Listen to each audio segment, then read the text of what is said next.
Chapter 13:21. How could a famed sword calm the storm, block this purple lightning? Huang Manor and Su Longxiang's faces were embedded in the purple thunder. On the surface, the eighth bolt of purple lightning was only as thick as a tree. It was not very shocking, only slightly better than the sixth bolt of heavenly lightning that was as thin as a thread. It was even far inferior to the first bolt of lightning that was destroyed by Su Fengyan's azure dragon sleeve. The heavenly thunder was as thick as a water tank.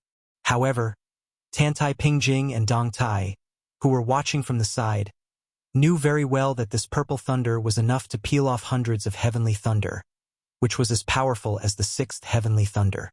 If Huang Qing could live to see this scene, he would probably die. No matter how unwilling he would be able to die in peace.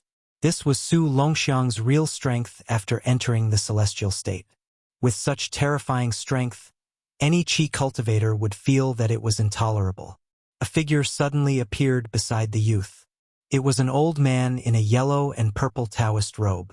Huang Manor, who was biting the long sword, turned his head with difficulty, allowing the purple thunder to hit his neck. The old Taoist priest closed his eyes and faced the youth. The old and the youth met again after a long separation. The old man grinned. The purple golden lotus that bloomed on the tip of Su Fengyan's blade was the tragic result of the old man's life. Purple golden lotus completely withered. The old Taoist priest's figure disappeared at a speed visible to the naked eye. The youth's face was shrouded in purple light. His lips moved slightly, but no sound came out. It was impossible to see whether the youth was crying. The old Taoist priest, whose lower body had disappeared, turned his head and glanced at Su Fengyan. "Su, don't die. It doesn't matter if you bring wine to the grave in the future. Just burn a few more copies of the Plain Girl Heart Sutra.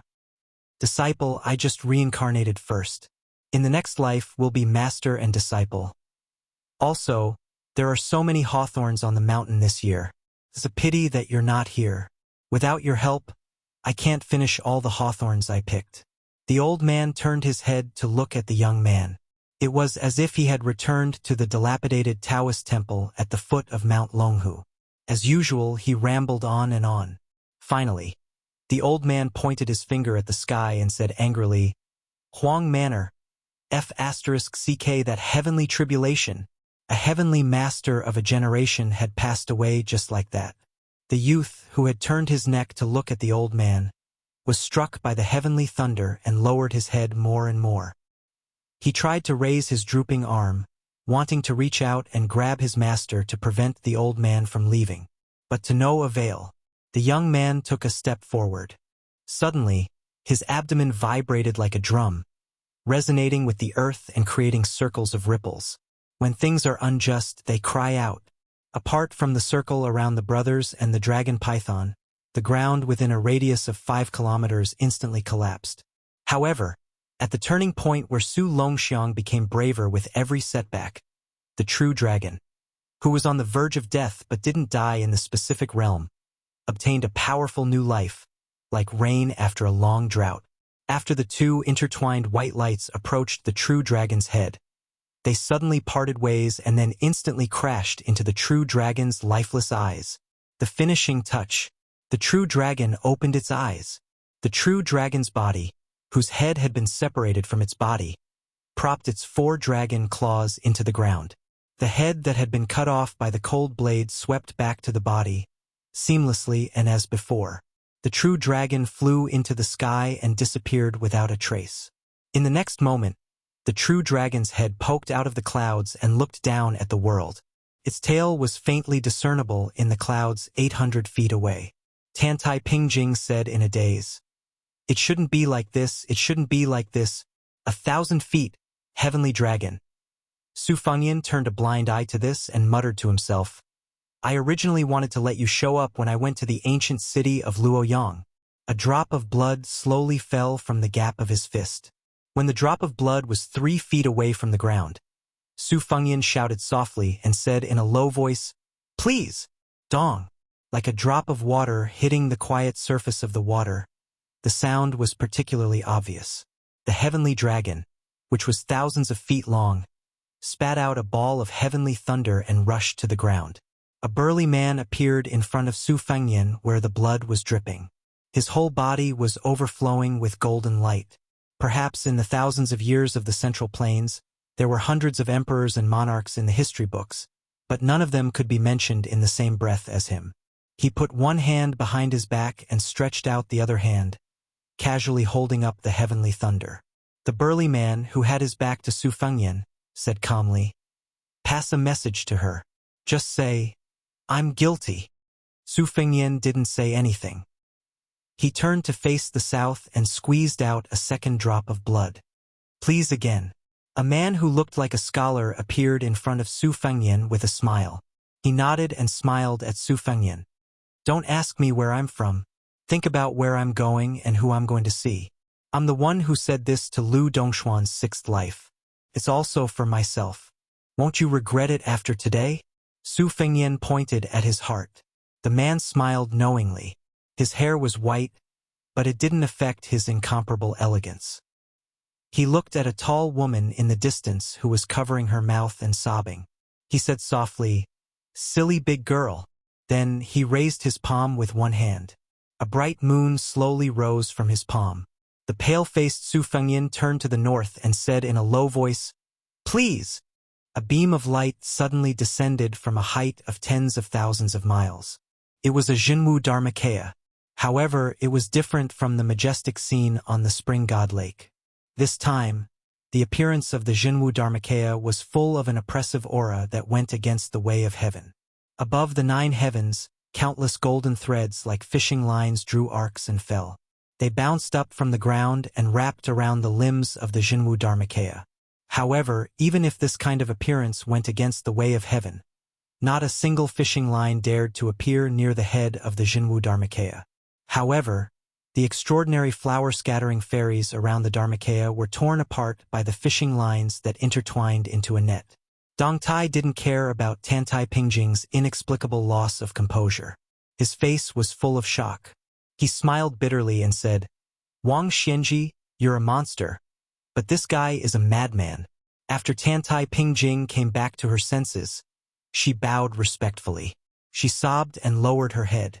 "Master, you said that the way of heaven wants people to bow their heads, but the way of heaven wants the turtle in the East Sea and the frog at the bottom of the well to enjoy themselves. I was wrong and I understand." When the Jinwu Dharmakaya raised its foot, the battle began. With one hand, the Dharma idol tore off the densely packed golden-yellow fishing lines on its body.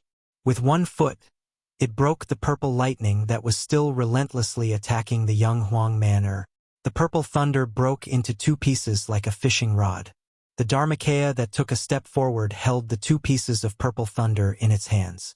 It threw one piece back into the sky and the other toward the Beimang sky dragon. According to the ancient books, the water dragon and the mountain python turned into a flood dragon in 500 years. A flood dragon turned into a true dragon in 1,000 years. After another 1,000 years, it finally became a supreme sky dragon. The Beimang true dragon shouldn't have become a sky dragon so quickly, but the way of heaven was like this. The sky dragon swimming in the clouds was an enemy of the Jinwu Dharmakaya. It was respectful but fearless.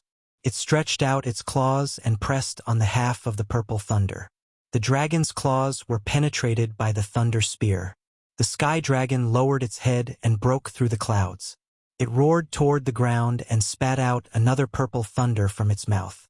Su Fengnian said expressionlessly, "Regardless of whether you are in heaven or earth, you dare to be presumptuous in the north." The Jinwu Dharmakaya opened its mouth slowly at the same time. Its voice was so loud that it echoed between heaven and earth like a great bell. After the Jinwu Dharmakaya spoke, the sky dragon that raised the sea of clouds showed its true body that was thousands of feet tall. It was no longer covered by clouds. However, at the same time, a majestic beam of light fell from the east, west, and south respectively. Heaven and earth shook. Su Fengnian, who seemed to have regained consciousness before death, showed a sickly glow. He turned his head and nodded at the Jinwu Dharmakaya, whose Dharmakaya was almost illusory. The burly man with the aura of an emperor had already casually removed the purple thunder. He smiled and asked, "What are you waiting for?" When the elegant man with the moon in his palm opened his 5 fingers, the moonlight was unparalleled. The full moon turned into rays of light that flowed into the Bailiang saber in Su Fengnian's hand. He smiled and said, "The heavens have no worries, the people have no worries. I have discussed the Tao with Lu Dongxian the third 3 times. I feel that it is reasonable to not interfere with each other's business. The reason is the reason, the great Tao is the reason. If it is not in accordance with the great Tao, then it is not reason." As he spoke, the light dissipated. The elegant man's figure began to waver. The great Qin emperor suddenly laughed and appeared at the feet of the Jinwu Dharmakaya. He sat in the north and looked to the south. Before he turned into rays of light and dissipated into the Jinwu Dharmakaya, he shouted, "Get lost!" The 3 majestic beams of light in the east, west, and south actually stagnated and trembled. Not to be outdone, the 3 pillars of light instantly skyrocketed. However, Su Fengnian was already holding the saber with both hands. The Jinwu Dharmakaya also held the saber. The sky dragon's 4 claws pressed down heavily from the sky. Its 2 strands of dragon whiskers trembled violently. It held the dragon pearl in its mouth. The huge pearl was like the scorching sun in the sky. Su Fengnian stepped out and slashed down with his saber. The Jinwu Dharmakaya also stepped forward and slashed down with his saber. A crescent moon was slashed out in the sky. It slashed down on the huge pearl that was hovering in the sky like the sun. This scene was like the collision of the sun and the moon. The scales on the sky dragon's 1,000 feet long body shook violently. Su Fengnian's saber slashed down, but it stopped halfway as if it was splitting a mountain. A small crack appeared on the saber's blade. The flesh on Su Fengnian's palms that held the saber were ground to pieces. Finally, the white bones touched the saber hilt. The sky dragon that was clawing at the ground with its 4 claws was forced to retreat step by step. Kept roaring. Su Fengnian's body exploded into a scarlet rain of blood. He roared, "I am slaying a sky dragon." The cold saber broke into 2 with a bang. Su Fengnian fell heavily to the ground. High in the sky, the dragon pearl also exploded with a bang. The crescent moon cut the Beimang sky dragon's head behind the dragon pearl into 2 halves. The earth shook.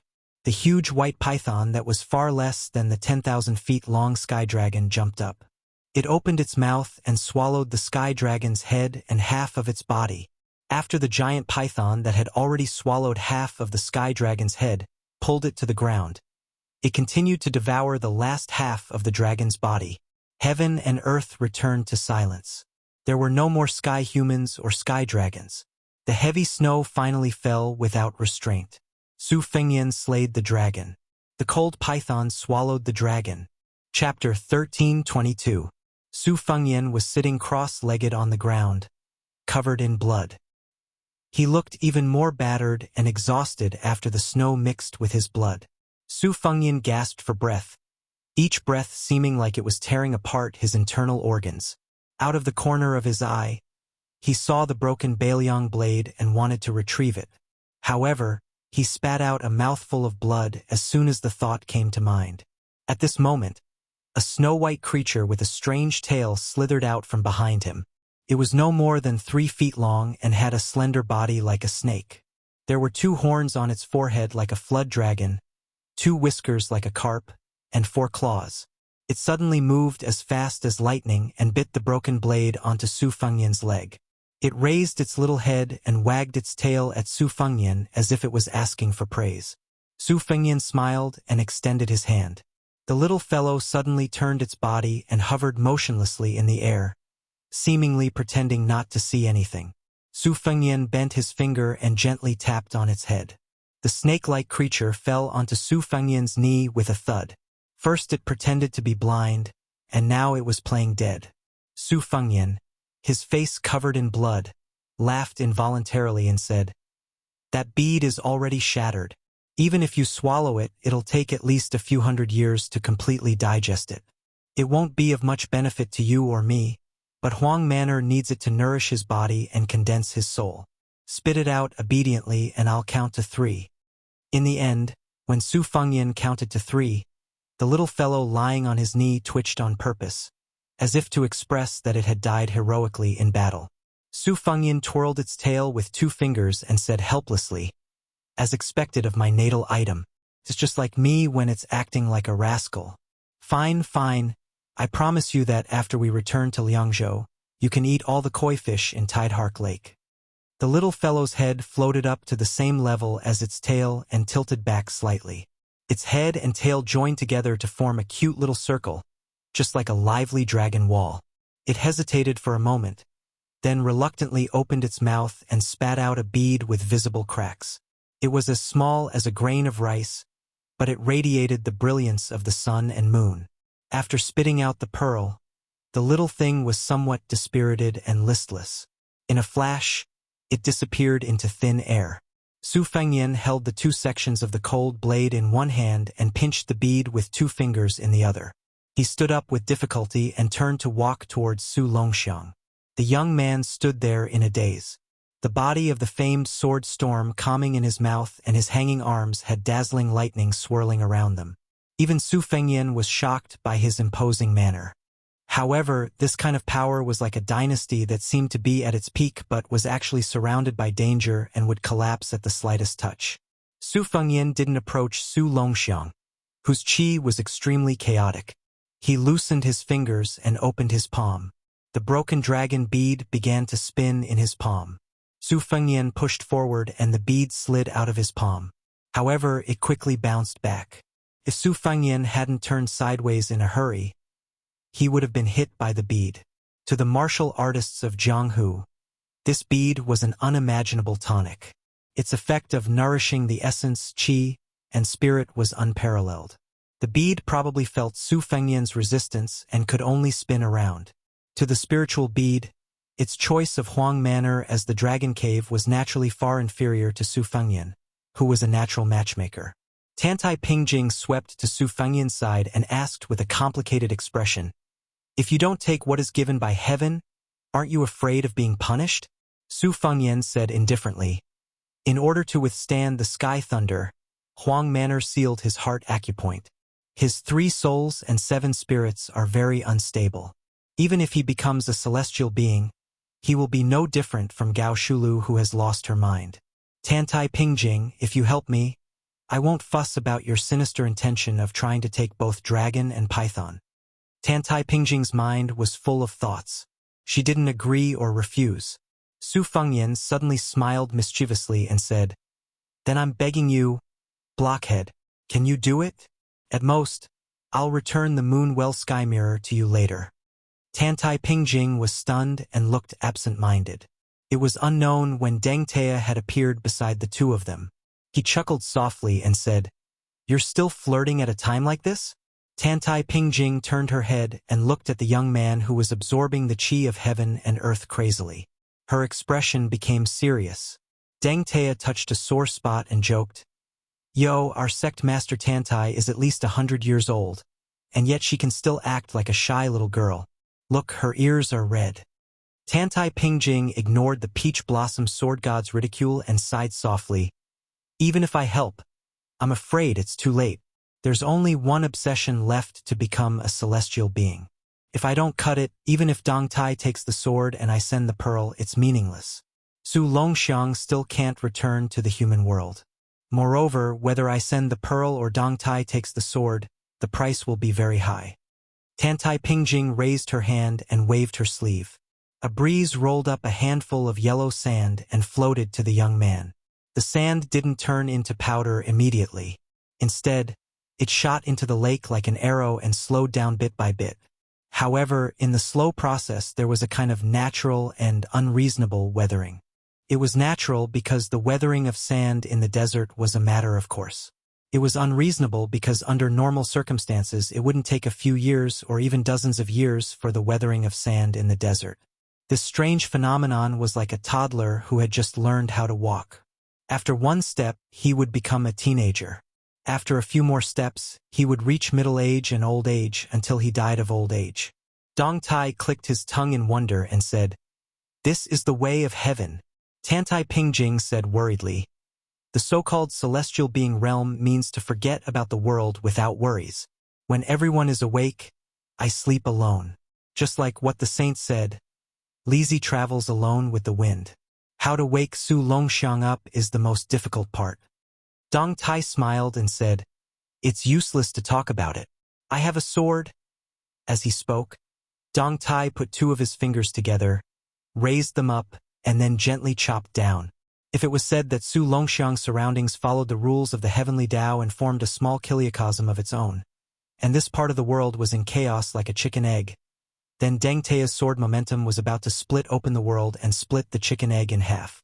Dong Tai laughed loudly and said, "After splitting the mountain, I'll use another sword. Let's call it paving the road."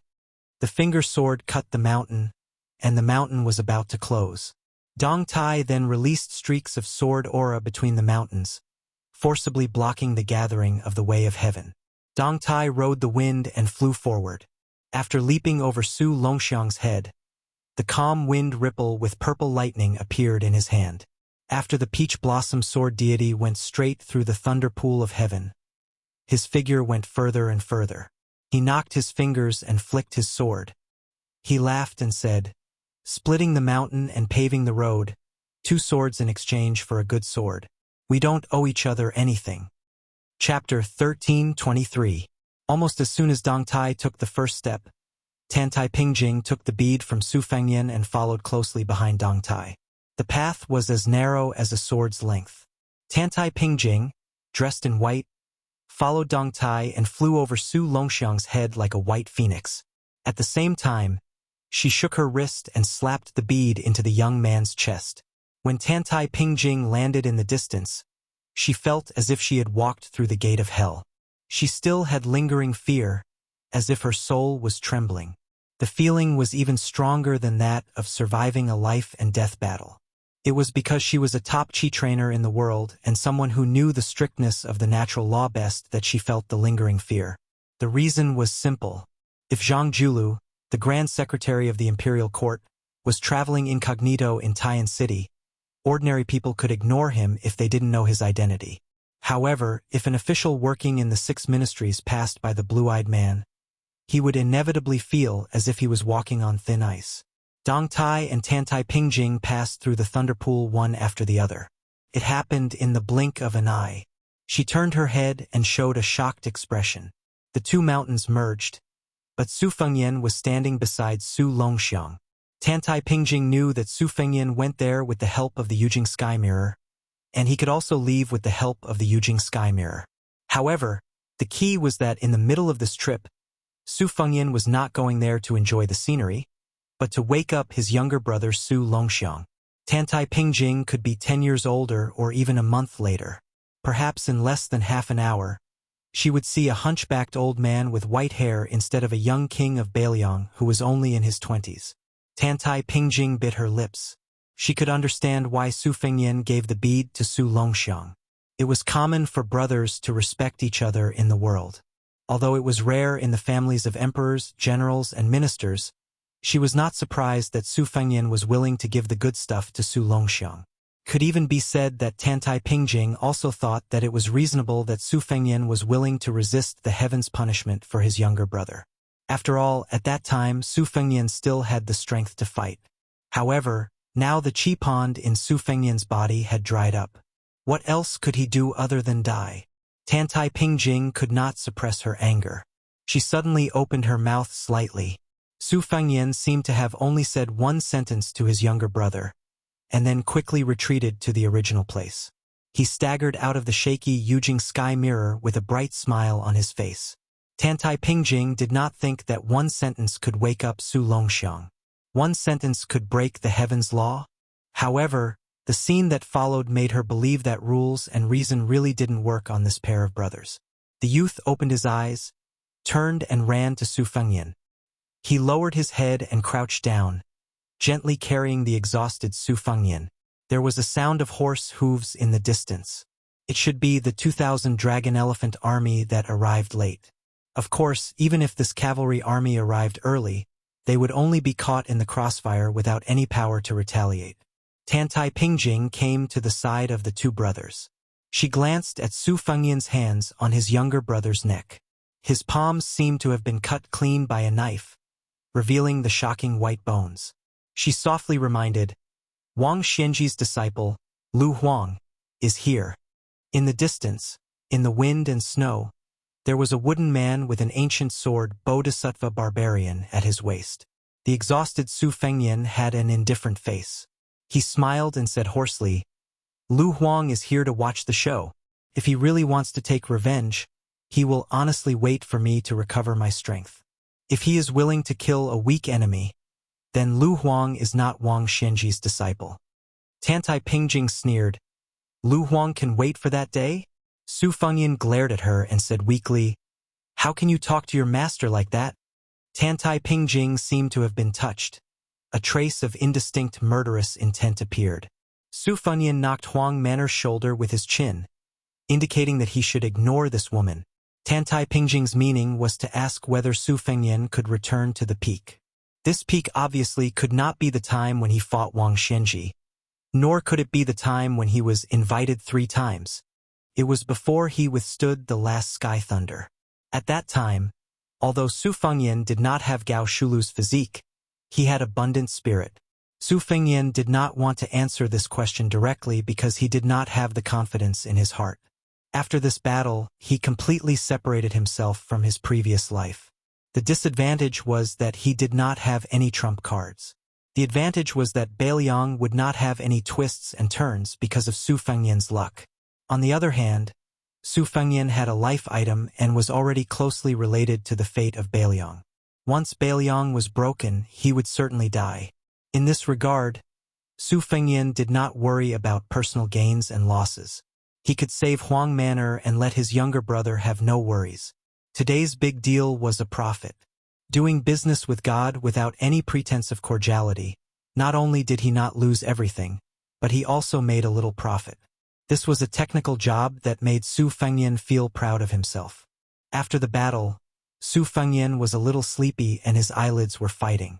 But before he fell asleep, Su Fengyan still had some things to say to his younger brother. So he spoke his mind in a long-winded manner. Huang Manor, I don't want to say nonsense like your master didn't die for you.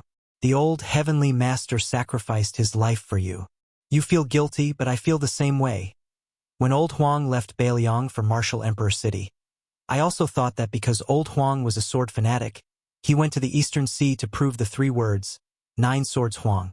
But in fact, I know very well that old Huang went for me. There was no other reason.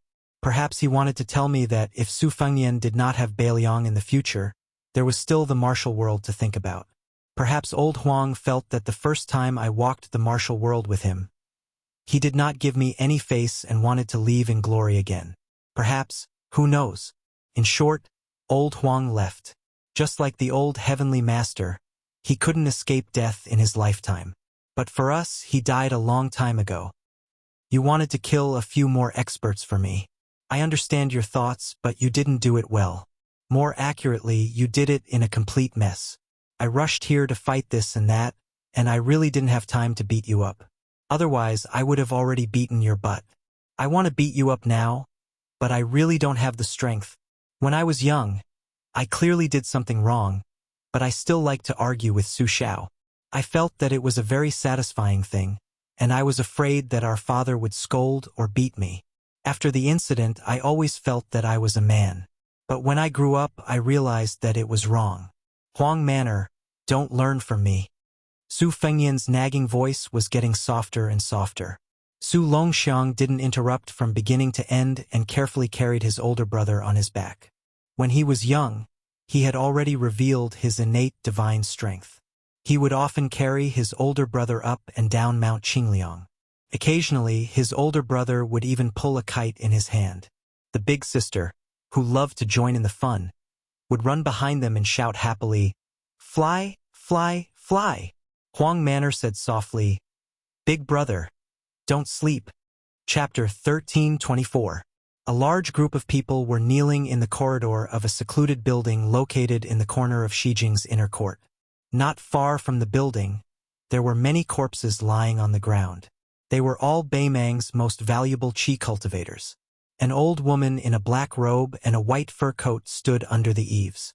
Her hands were folded in front of her chest, and her sleeves were rolled up like bat wings. This old woman who made Baimang men grovel under her skirt rarely got angry, but today her expression was very ugly. First, the Dao'd Sect's immortal Nanming, who was good at divination, told her in a trembling voice that the chess and sword music school's bronze ancestor was unknown, and that the sword chi was close to yellow and blue. Then, the hibernating cauldron, which was a national treasure, was smashed by an unknown land immortal, and the true dragon that had been raised for more than 20 years broke out of the cauldron. That was not all. Under the rolling thunder, the true dragon that had taken advantage of the situation did not gain any advantage, so she decisively decided to help it. This was because she had always dared to gamble with the heavens. It was fine if she did not gamble, but if she did, she would gamble big. Last time, she won a lot of money, and the entire Baimang dynasty followed her surname. But this time, the immortal Nanming told her that she had lost, and the 100 corpses outside the building were proof. In fact, her anger was not because she had lost a battle in Liuzhou of Bailiang that did not affect the overall situation. It was not even because of the death of the true dragon, and definitely not because of those chi cultivators who did not care about the world. What really made the old woman unable to accept was a small matter that could not be told to anyone.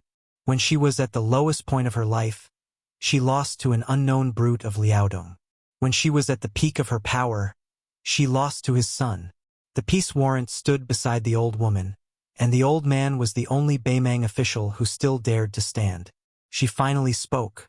Pass down the decree to Dong Zhuo that he is allowed to mobilize all the troops at the border without permission. Regardless of whether it is a general or a military officer, all must listen to him. Those who disobey will be executed by Dong Zhuo first and report later. Pass down the decree to Tuoba Bodhisattva to lead the troops to the south and head straight for Liuzhou. Pass down the order to Li Mixi. Prepare for the carp crossing the river. Pass down the decree to Huang Songpu. Order him to rise and lead the troops to Xijing. Imperial edicts came out of her mouth one after another. She was, after all, an old woman in her twilight years, so it was inevitable that her energy was lacking. For a moment, it was difficult for her to conceal her old weariness. However, today, she did not allow herself to slack off for even a moment. She pulled out her hand from her wide sleeves and abruptly tore off the old fox fur coat on her body, throwing it into the snow outside the steps. Then, she strode away, not looking at the old thing that was constantly accumulating snow again. Great Peace City never lacked excitement, but many of them were hard to join. Once they encountered something they could join, no one was willing to fall behind. Right now, there was a rumor that the new Right Chancellor of the Imperial College, who would replace Jin Sanlang, was going to teach martial arts. Whether it was an armchair strategist or he really had a belly full of strategies, the truth would be known after a walk. The majority of people were there to see a joke. The current Assistant Minister of the Ministry of Rights, Jean Lanting, had a good reputation in the Imperial College. Not only had he obtained many gifts from the Imperial Court for the Imperial College, he had also founded the most famous poetry club in the capital. Together with the 7 scholars in the club, they were known as the 8 talents of Great Peace City. They included the top 3 in the new exam, the top scholar Li Jifu, the second place Gao Tingshu, and the second place Wu Zongxian. Among them, Gao Tingshu, who had the reputation of being a poet ghost, wrote the popular Drunken 8 Immortals at a banquet, instantly causing the 8 people present to become famous overnight.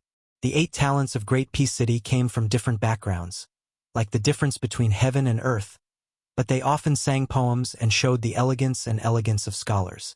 Those with discerning eyes could see that although the head of the 8 talents, Jin Sanlang, was not very popular among the central cabinet officials, the imposing manner that he had slowly gathered could not be underestimated.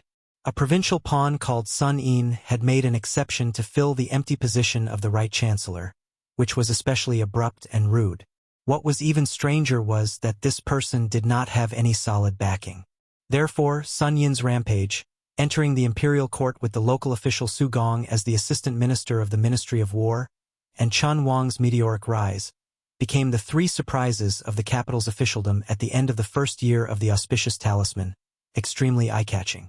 Furthermore, Su Gong, who had the status of Lady Su, had previously had the foundation of being a dragon general. Chun Wang, Chun Xiaobao, had the double foundation of being the Crown Prince's attendant lecturer and the meritorious service examiner. In contrast, Sun Ying felt even more strange. Moreover, Sun Ying was extremely arrogant. He publicly announced that the content of his lecture would be a great martial arts demonstration. He would be the attacking party and would have two forces in his hands: Beimang's millions of Iron Horse cavalry and the remnants of West Chu's restoration of the Guangling Road. Everyone who listened to the lecture belonged to the defending camp. There was the army led by Liu Shangxiang, the commander of the southern expedition, who was newly conferred the title of General Piao Yi by the imperial court. There was also the Liao defense line led by Gu Jiantang, the vassal states' forces that participated in the quelling of difficulties. Finally, there was also the Bailiang cavalry that had been deliberately forgotten by the Central Plains for many years.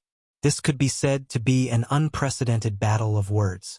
Just the number of Imperial College students who participated in the lecture amounted to more than 6,000 people. In fact, most people were destined to not be able to hear what the new chancellor was saying.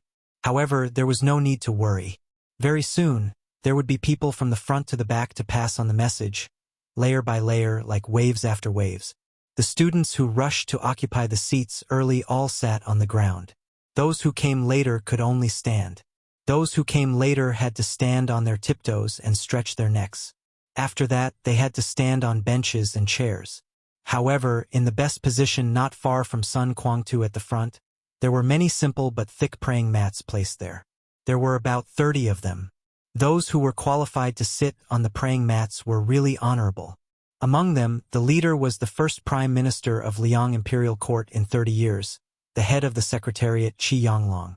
On the left side of the head of the secretariat was Huan Wen, Tantanon, who was in charge of the province. On the right side was the frustrated person who failed to succeed Bai Gua as the Minister of Rights in the change of power, Yao Baifeng, a Master of Science who continued to be in charge of the Imperial College, and Bai Gua, who was transferred from the Minister of Rights to the Ministry of Revenue.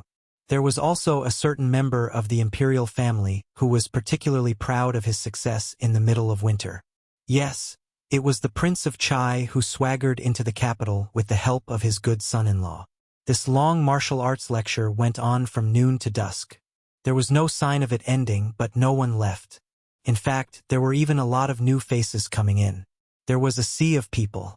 During this time, the Crown Prince, who was in charge of the country, quietly joined in with the Crown Princess.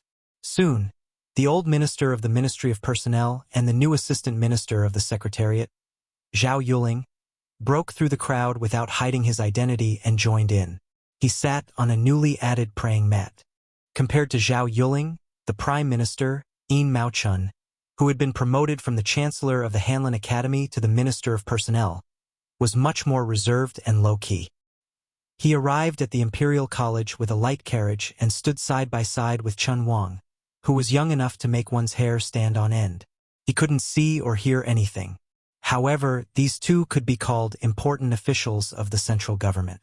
One was a second-rank official of the external court, and the other was a third-rank official. They stood there for a full 4 hours.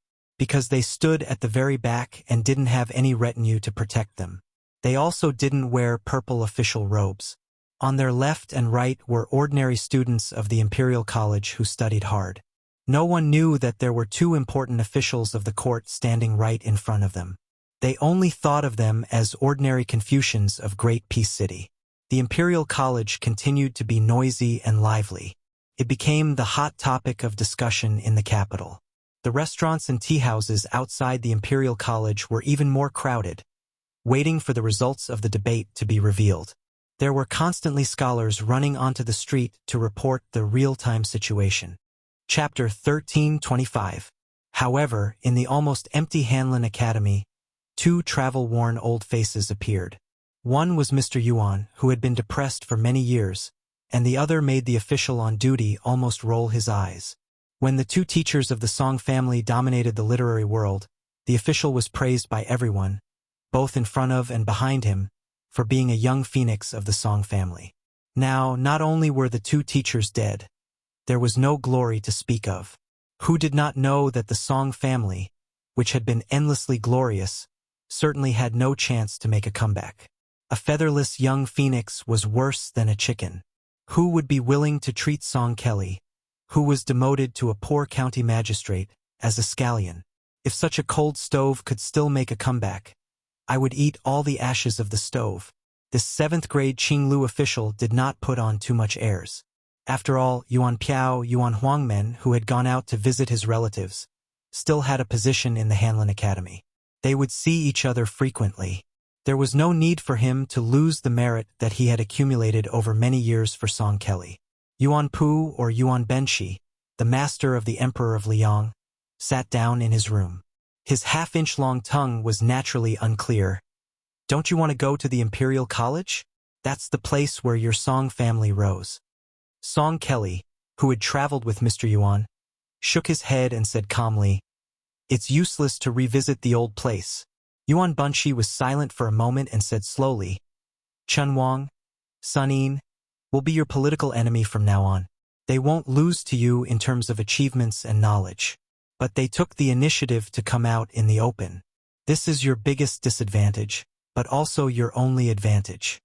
Song Kelly nodded.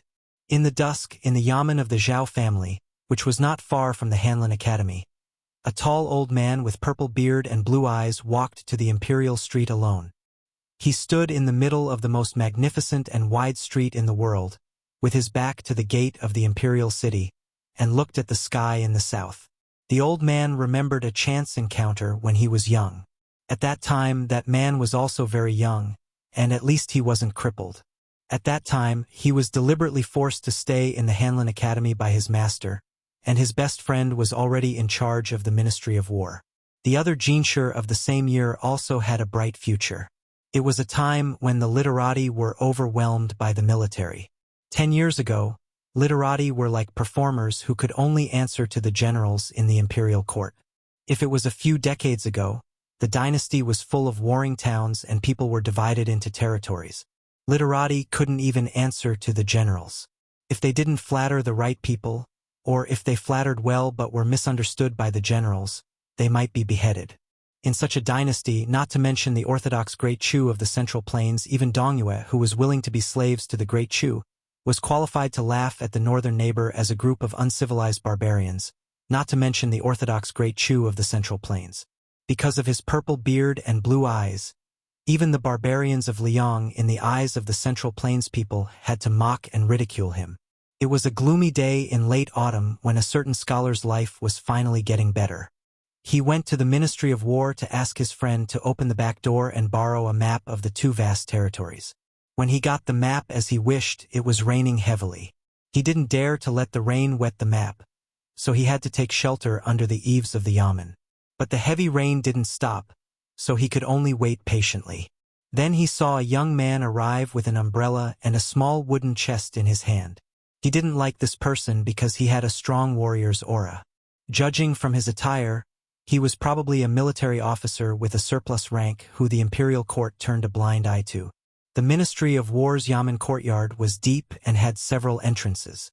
He guessed that this person would be stopped at the first courtyard.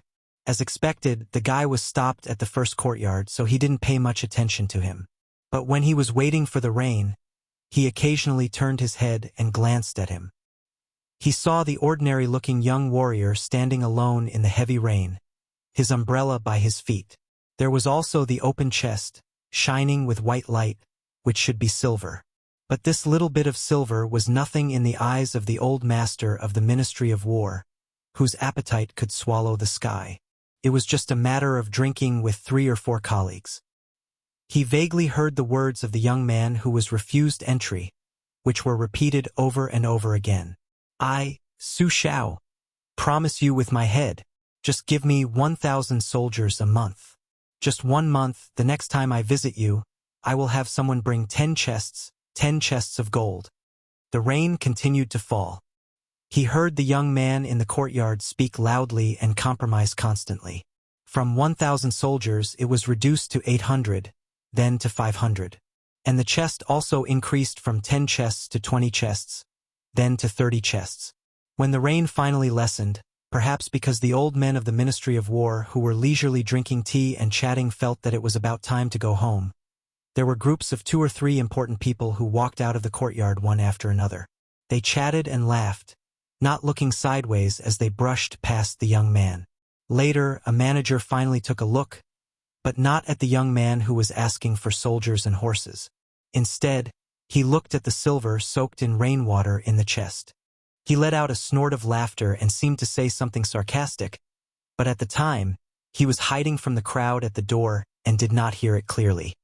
He thought that since the rain hadn't completely stopped, he might as well wait for his friends in the courtyard to finish their business. Perhaps it was true that there was always a way out. He saw an old man wearing a tiger and leopard patch walking out of the courtyard with his hands behind his back. Beside him was an official from the Ministry of War who was eagerly holding an umbrella. The umbrella was tilted towards the old man. When the old man passed by the young man, he stopped and kicked the chest with his foot. Because the rain was much lighter, he could clearly hear the conversation between the two of them. "Where are you from?" "This general is Su Xiao, from Jinzhou of Liaodong." "You lost the battle?" "Yes. But this general has 700 brothers and defeated 2 of Hong Qingxiu's main battalions, one of which was cavalry." "What main force? What cavalry? It's all nonsense.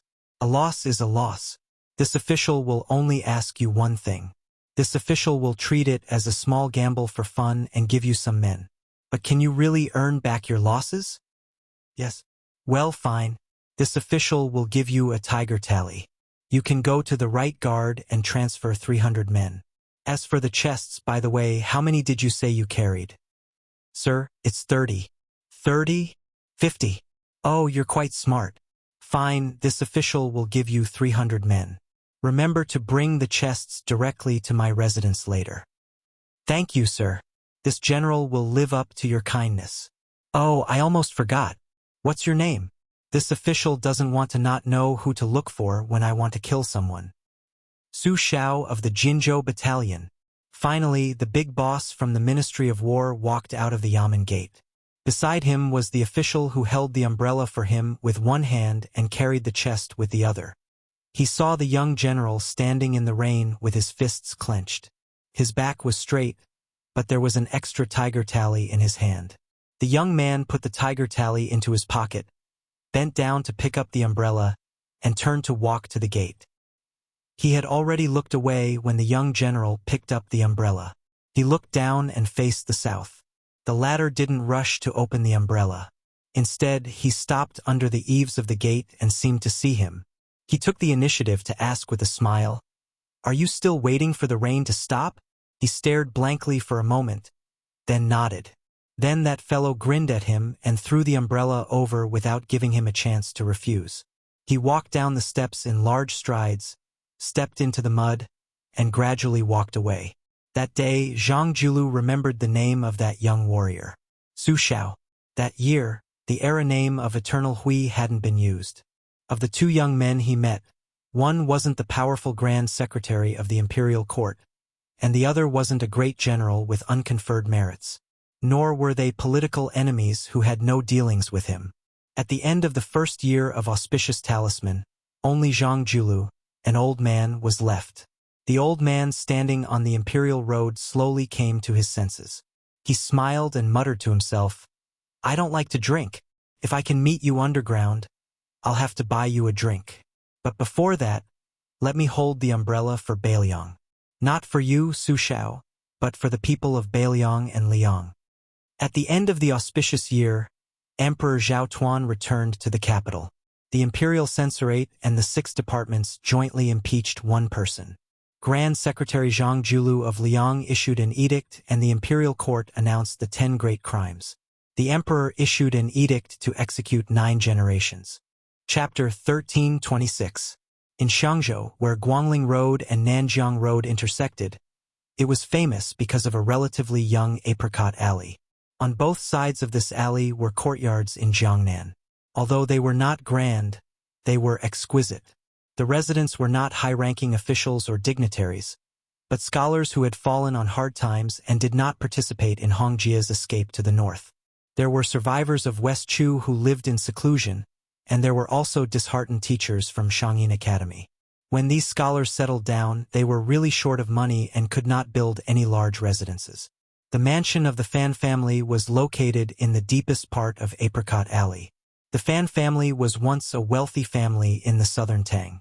The ancestors of this branch of the Fan family did not want any treasures when they separated from the family before they fled. They only wanted the library that was the hardest to carry around. In the past 20 years, they had been struggling to make ends meet. If they did not rely on selling the ancient books in the new building, they would have been reduced to a situation where they did not have enough food to eat. Liang was prosperous, the country was prosperous, and so was the chess. Fortunately, the Fan family produced a chess addict who did not like fame, Fan Zhongho, and Liang Imperial Court's Tanhua Wu Zongxian were known as the first two ninth. Before the two were 30 years old, they were invincible south of the Guangling River, especially Tanhua Wu Zongxian, who later became one of the 8 talents of the capital. After passing the imperial examination, he was personally appointed by the emperor to fight against the 4 great national players of Liang. He won all 4 battles and obtained an incredible record.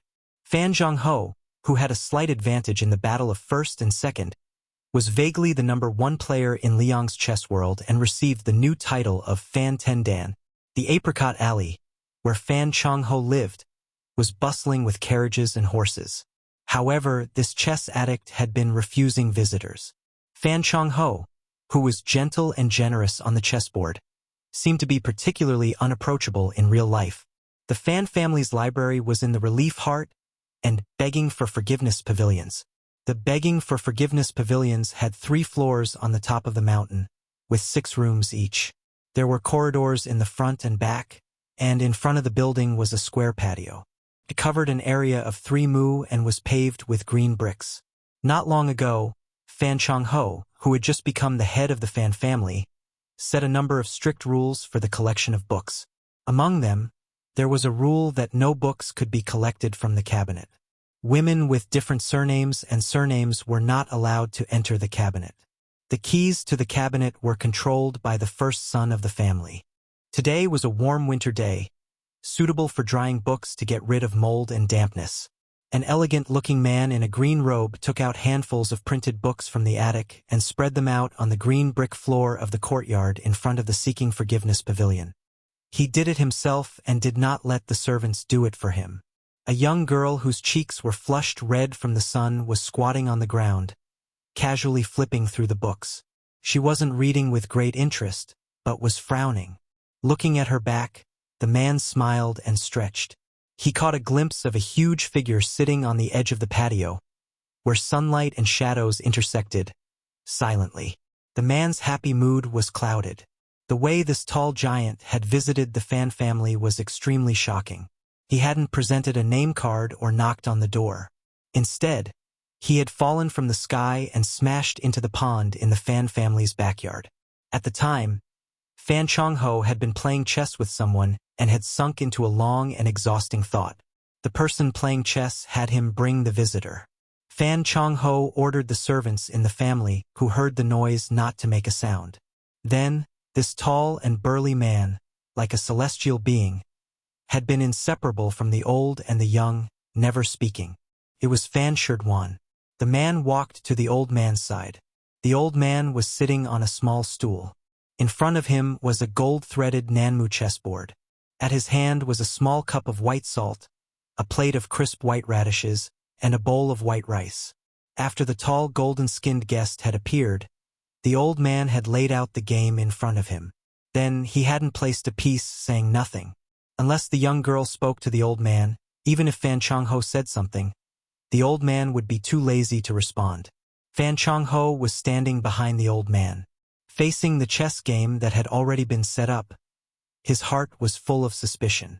The black and white chess pieces crisscrossed like canine teeth. This was a classic game of strength. It didn't pay much attention to the shape of the game, but in Fan Zhongho's view, this game was far from worthy of the old man's attention. It had to be known that, in the eyes of the world, Fan Zhongho had learned without a teacher, and it was publicly acknowledged that he was slow. In terms of talent, he was worlds apart from Wu Zongxian, who had made his name at a young age. It was only through his tenacity that he had been able to become a late bloomer. A few years ago, he had finally been able to match Wu Zongxian.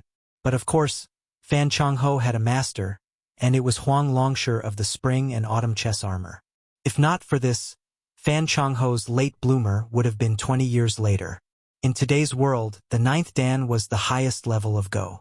The top national players who were by the emperor's side waiting for the imperial decree were all unquestionably strong 9th Dan.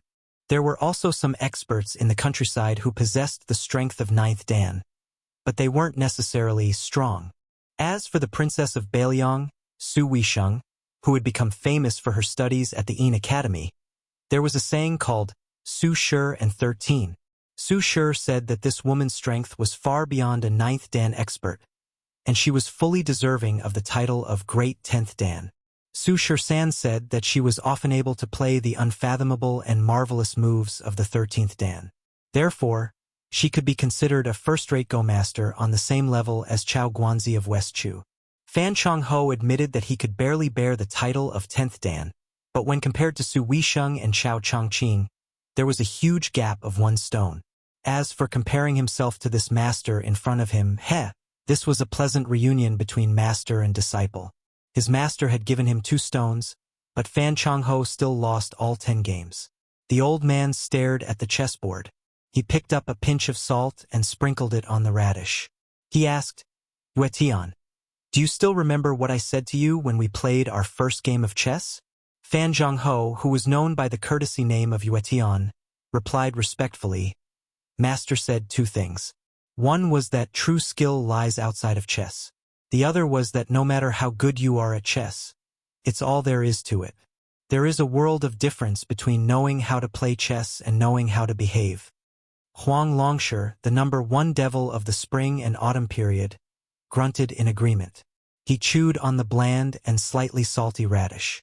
"That's why, other than teaching you how to play chess, I also want you to not delay your studies. Now that Wu Zongxian has become famous in the capital, you don't have to fight for anything. Instead, you're even more famous than Wu Zongxian. In the future, no matter who sits on the dragon throne in the Liang imperial court, there will be a place for you." Fan Zhongho asked softly, "Why does Master want me to be on good terms with His Royal Highness, the King of Yanqi? Is it because the Emperor killed Grand Secretary Zhang Julu and was disappointed?" Huang Longsher smiled and asked, "Yuetian, don't tell me you think Bai Yan shouldn't have been killed?" Fan Zhongho didn't dare to be mysterious in front of his master.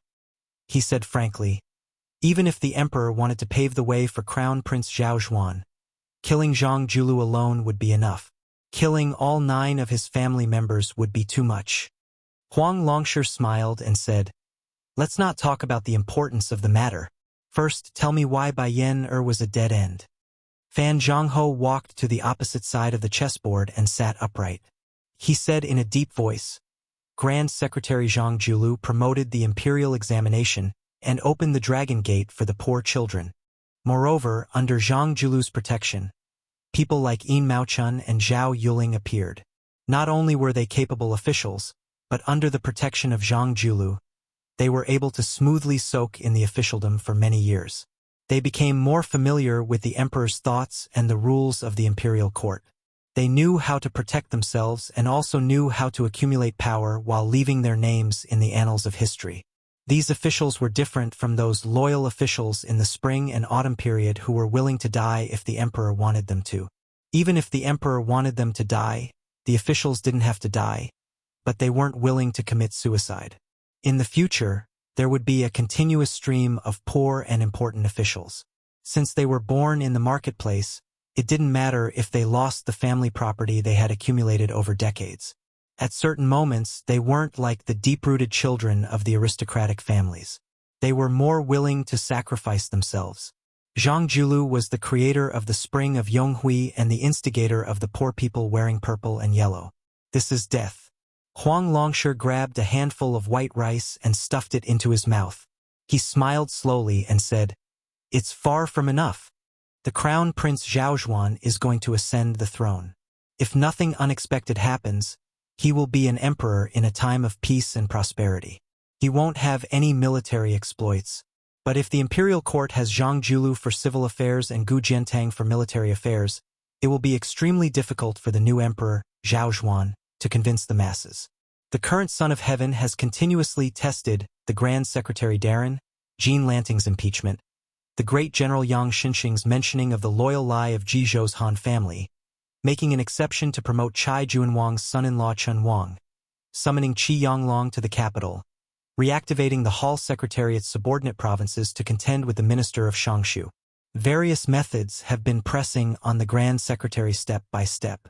Zhang Julu seems to have chosen to retreat step by step from the beginning to the end, dismantling Zhao Yuling's power on his own, abandoning one after another Zhao Yuling, Yin Maochun, and Bai Guo, leaving behind only Wang Xiongui, who was publicly recognized as the most lacking of the Prime Minister's support.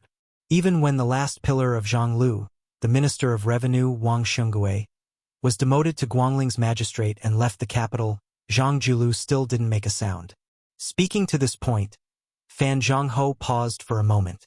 But as long as Zhang Julu doesn't die, even if he takes the blame and resigns, this civil official leader will return to his hometown and live in seclusion in the mountains after losing his position.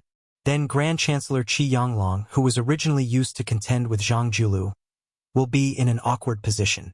Moreover, how old is Zhang Julu, and how old is Qi Yanglong? When the time comes, as soon as the world situation changes, Zhang Julu, who is not in the imperial court but in Jianghu, will instead have the opportunity to become the savior of the world. Today, the disparity in treatment between Zhang Julu and Qi Yanglong, as well as their positions in the hearts of the people, will coincidentally be reversed when the time comes. How can His Majesty not understand the logic within? How can he leave a mess for the crown prince? If it's just this argument, without the first death of Zhang Julu, as I said earlier, it can still be used as a check and balance for the monarch to control his subjects. However, since it will be a dynasty without major wars in the future, and there will be more and more talented people in the imperial court, the emperor's spring of auspicious talisman is not inferior to Zhang Julu's spring of eternal hui. Why should the Zhao family keep you, Zhang Julu, around? Huang Longsher nodded. Zhang Julu has been a timely help in these 20 years, so he can't be killed.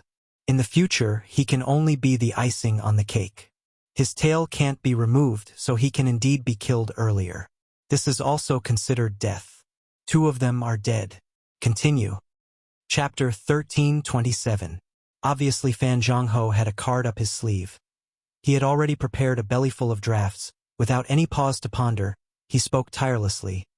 The previous 2 deaths were the current Son of Heaven's funeral matters. Right now, Liang Mang's war and pacification of Guangling are the most urgent matters at hand. During his lifetime, Zhang Julu made enemies on all sides. 3 of his mortal enemies were the imperial family's nobles, the influential family's civil officials, and the local military generals. These 3 had been suppressing their monstrous resentment toward the Grand Secretary Darren. For the past 20 years, the imperial family's clansmen had lived like rats on the street. At first, they originally thought that when the late Emperor Zhao of Liang unified the world, they were all meritorious officials, plus they were surnamed Zhao, so naturally they could share the country with the emperor. Unexpectedly, Su Xiao and Zhang Julu, 2 people, 1 civil, 1 military, took all the credit. How could they bear it? With Zhang Julu, this roadblock, standing in the imperial court for 1 day, how could those aristocratic families' officials have the chance to stand out among their peers 1 day?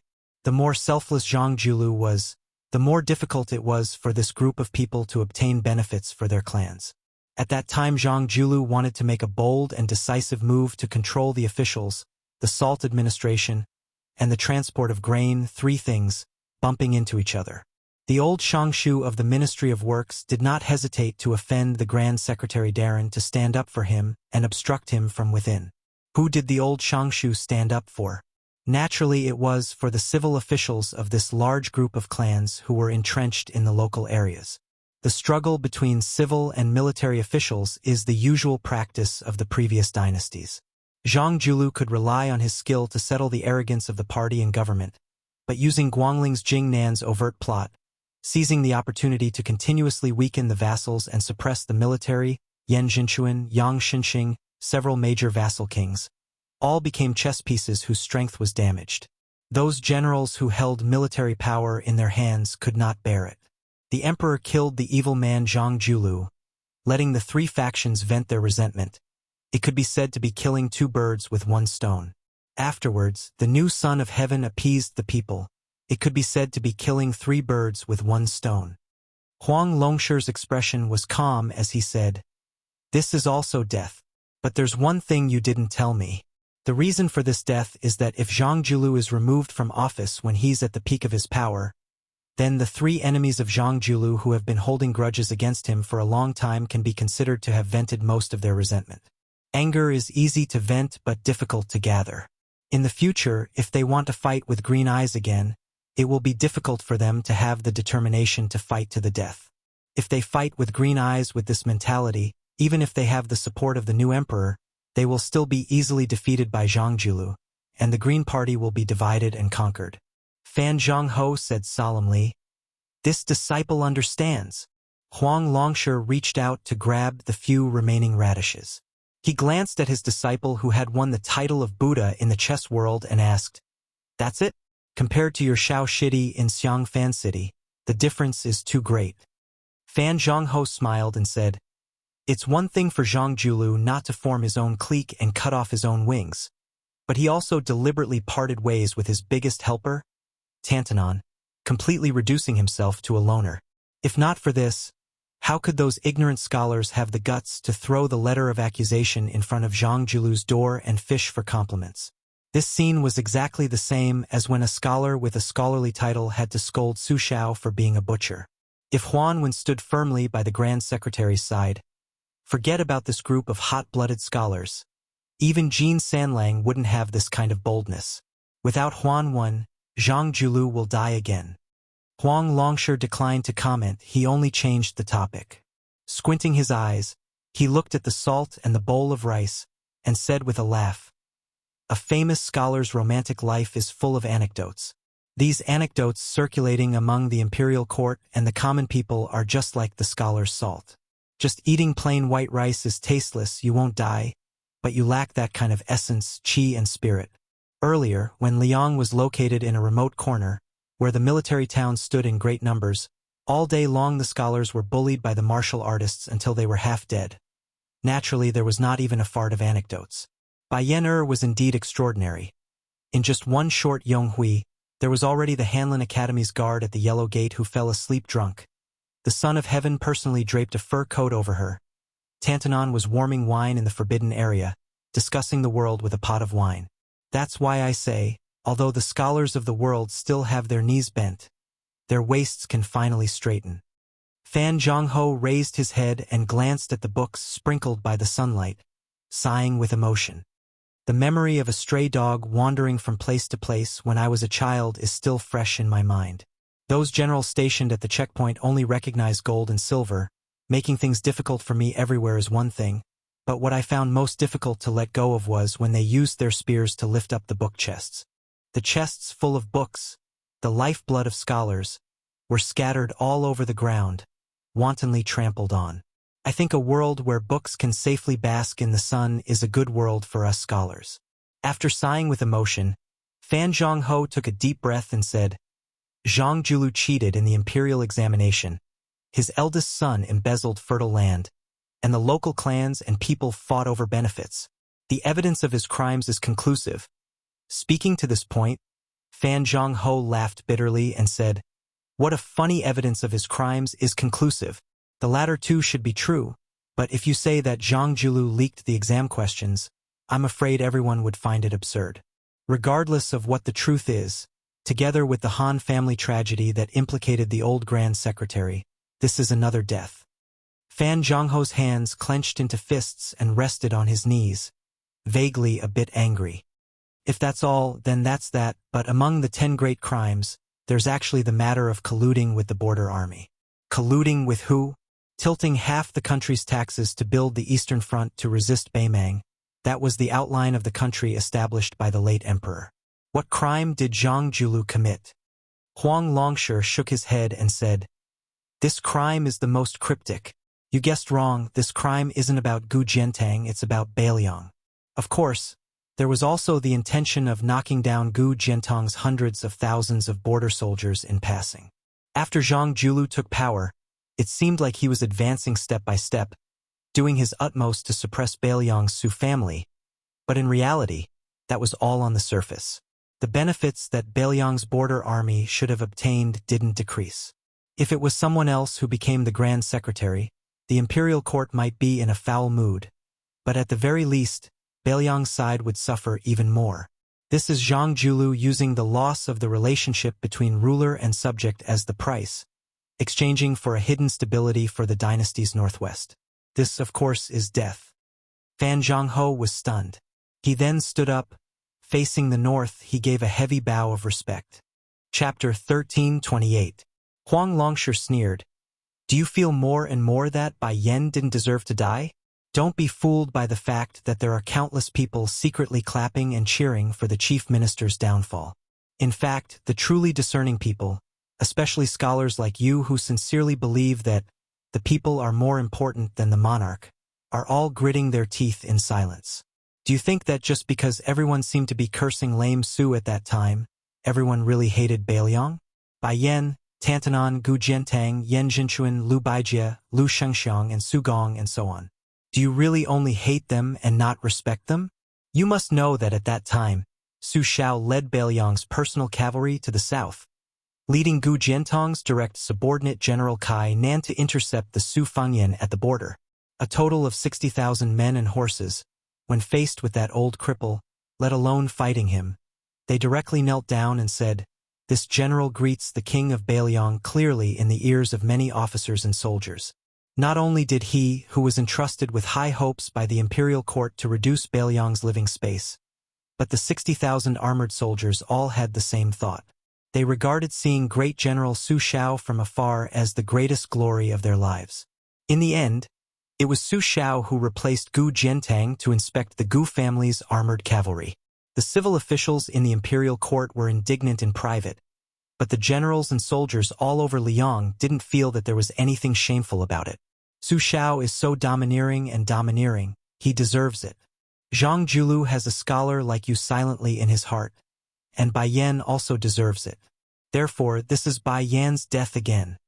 Huang Longshi expressionlessly picked up a chess piece from the chess box and said softly, Crown Prince Zhao Zhuan doesn't have a good impression of this chief assistant. He once tried to befriend Zhang Julu's youngest son, Zhang Bianguan, but to no avail. In times of chaos, military generals were nurtured, while in times of peace, civil officials were valued. This person was destined to be a literati emperor, but in order to balance the civil and military, he had to continue the chess game left by the late Emperor Zhao Dun, where the three provinces of the Hall of Governmental Affairs kept each other in check. There would be more cabinet ministers than the current one, but there definitely couldn't be a civil official leader. Zhao Zhuan needs to sit firmly on the dragon throne, and Zhang Julu will die. Zhang Julu saw things further than anyone else. He ruined his own reputation and left no way out, warning the future generations.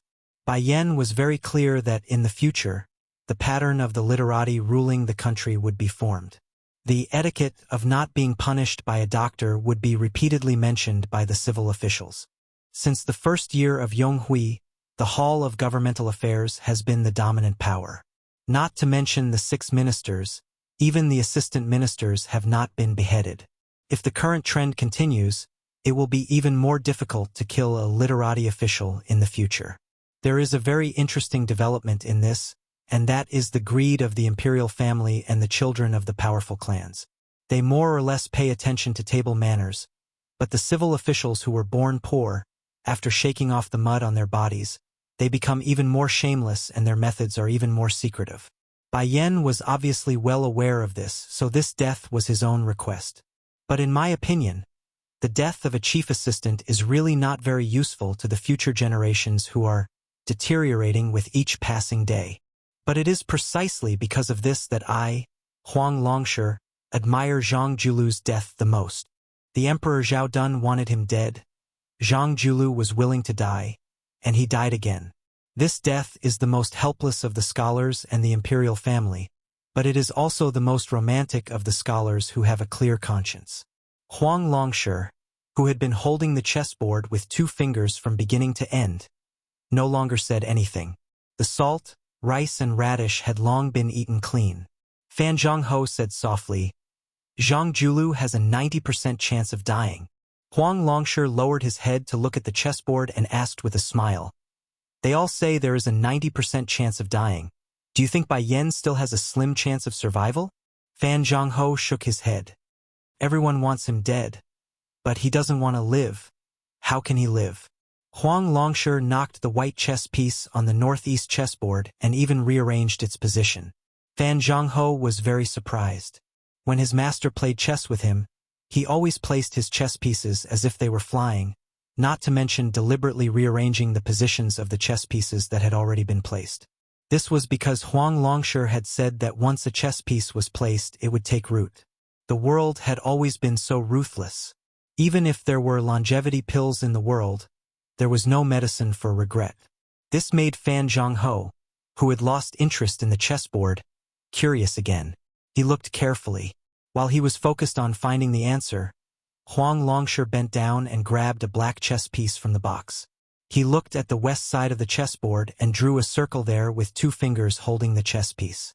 He said indifferently, "Previously you saw me arrange this chessboard in one go. Don't be fooled by the fact that there seems to be a fierce battle here, where the black and white sides are killing each other with great strength. In fact, it is very laughable and may not affect the overall situation." Sitting opposite Huang Longshi, Fan Zhongho's heart skipped a beat. He looked down at the chessboard and asked, "This is the confrontation between Liang and Bai Meng. This is Bailiang. Bailiang has 300,000 steel cavalry. How can it not affect the overall situation? Master, I really can't figure it out. Can you help me clear up my confusion?" Huang Longshi threw the black chess piece back into the box and said with a smile, "How can someone like you, Fan Sherdan, guess the next step of Bai Meng's peace decree? Don't waste your brain. You won't be able to figure it out even if you were given 100 years. To be able to play chess with your skill is more or less enough. In the future, just think about how to fight for scholarly honors in the new dynasty. The higher one's chess skill, the weaker one's character." Fan Zhongho carefully glanced at his master. Huang Longshi said with a smile, "I'm talking about you ordinary people. Master and that Bai Meng imperial tutor are not among them." Fan Zhongho asked, "Then what about West Chu's Chao Chongqing?" Huang Longshi said with a smile, "Half and half.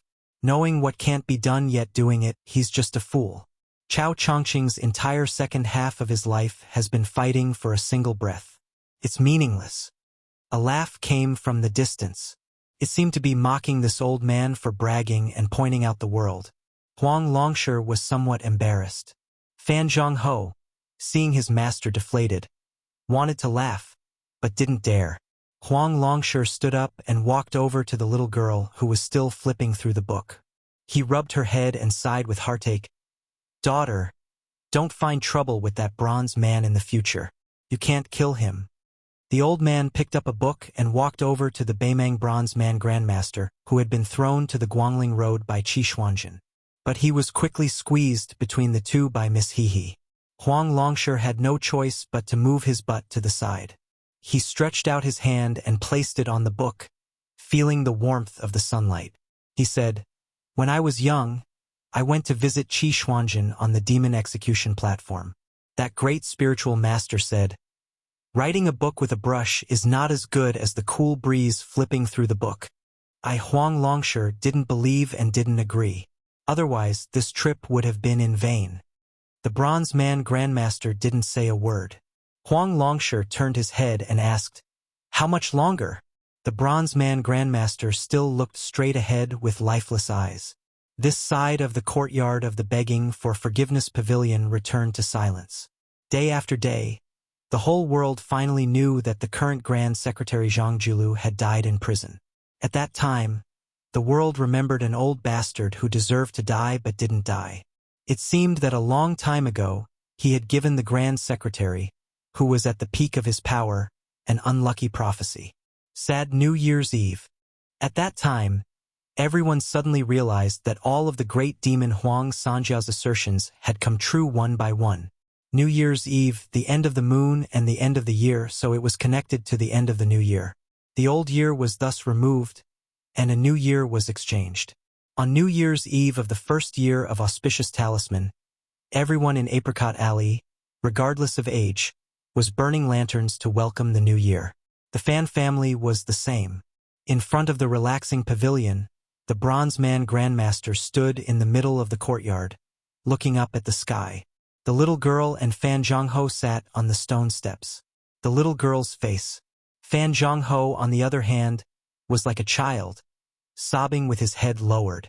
During the day, for the first time, his master patiently told him a lot of things, a lot of reasons. He told him about the plans and arrangements of several great advisors who were still alive. He told him about the strengths and weaknesses of Li Yang's crown prince Zhao Zhuan and Yan Qi's heir apparent Zhao Zhuan. He told him how he should coordinate with his little martial brother Lu Su, how he should rise above the others in the bloody struggle between several great powers. He even told him how to succeed and retire. Finally, his master told him a very inexplicable sentence, just like the conclusion that the history books of later generations gave him: Fan Zhongho. Fan Zhongho loved fame, was good at politics, had brilliant literary talent, was cruel on the inside but gentle on the outside.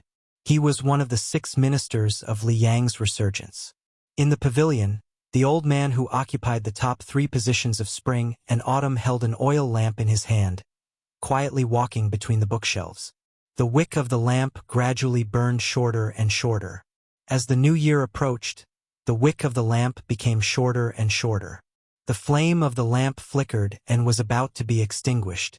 Huang Longshi walked to the window and looked at the night sky. With a carefree smile, he murmured, "I am very happy to meet you all.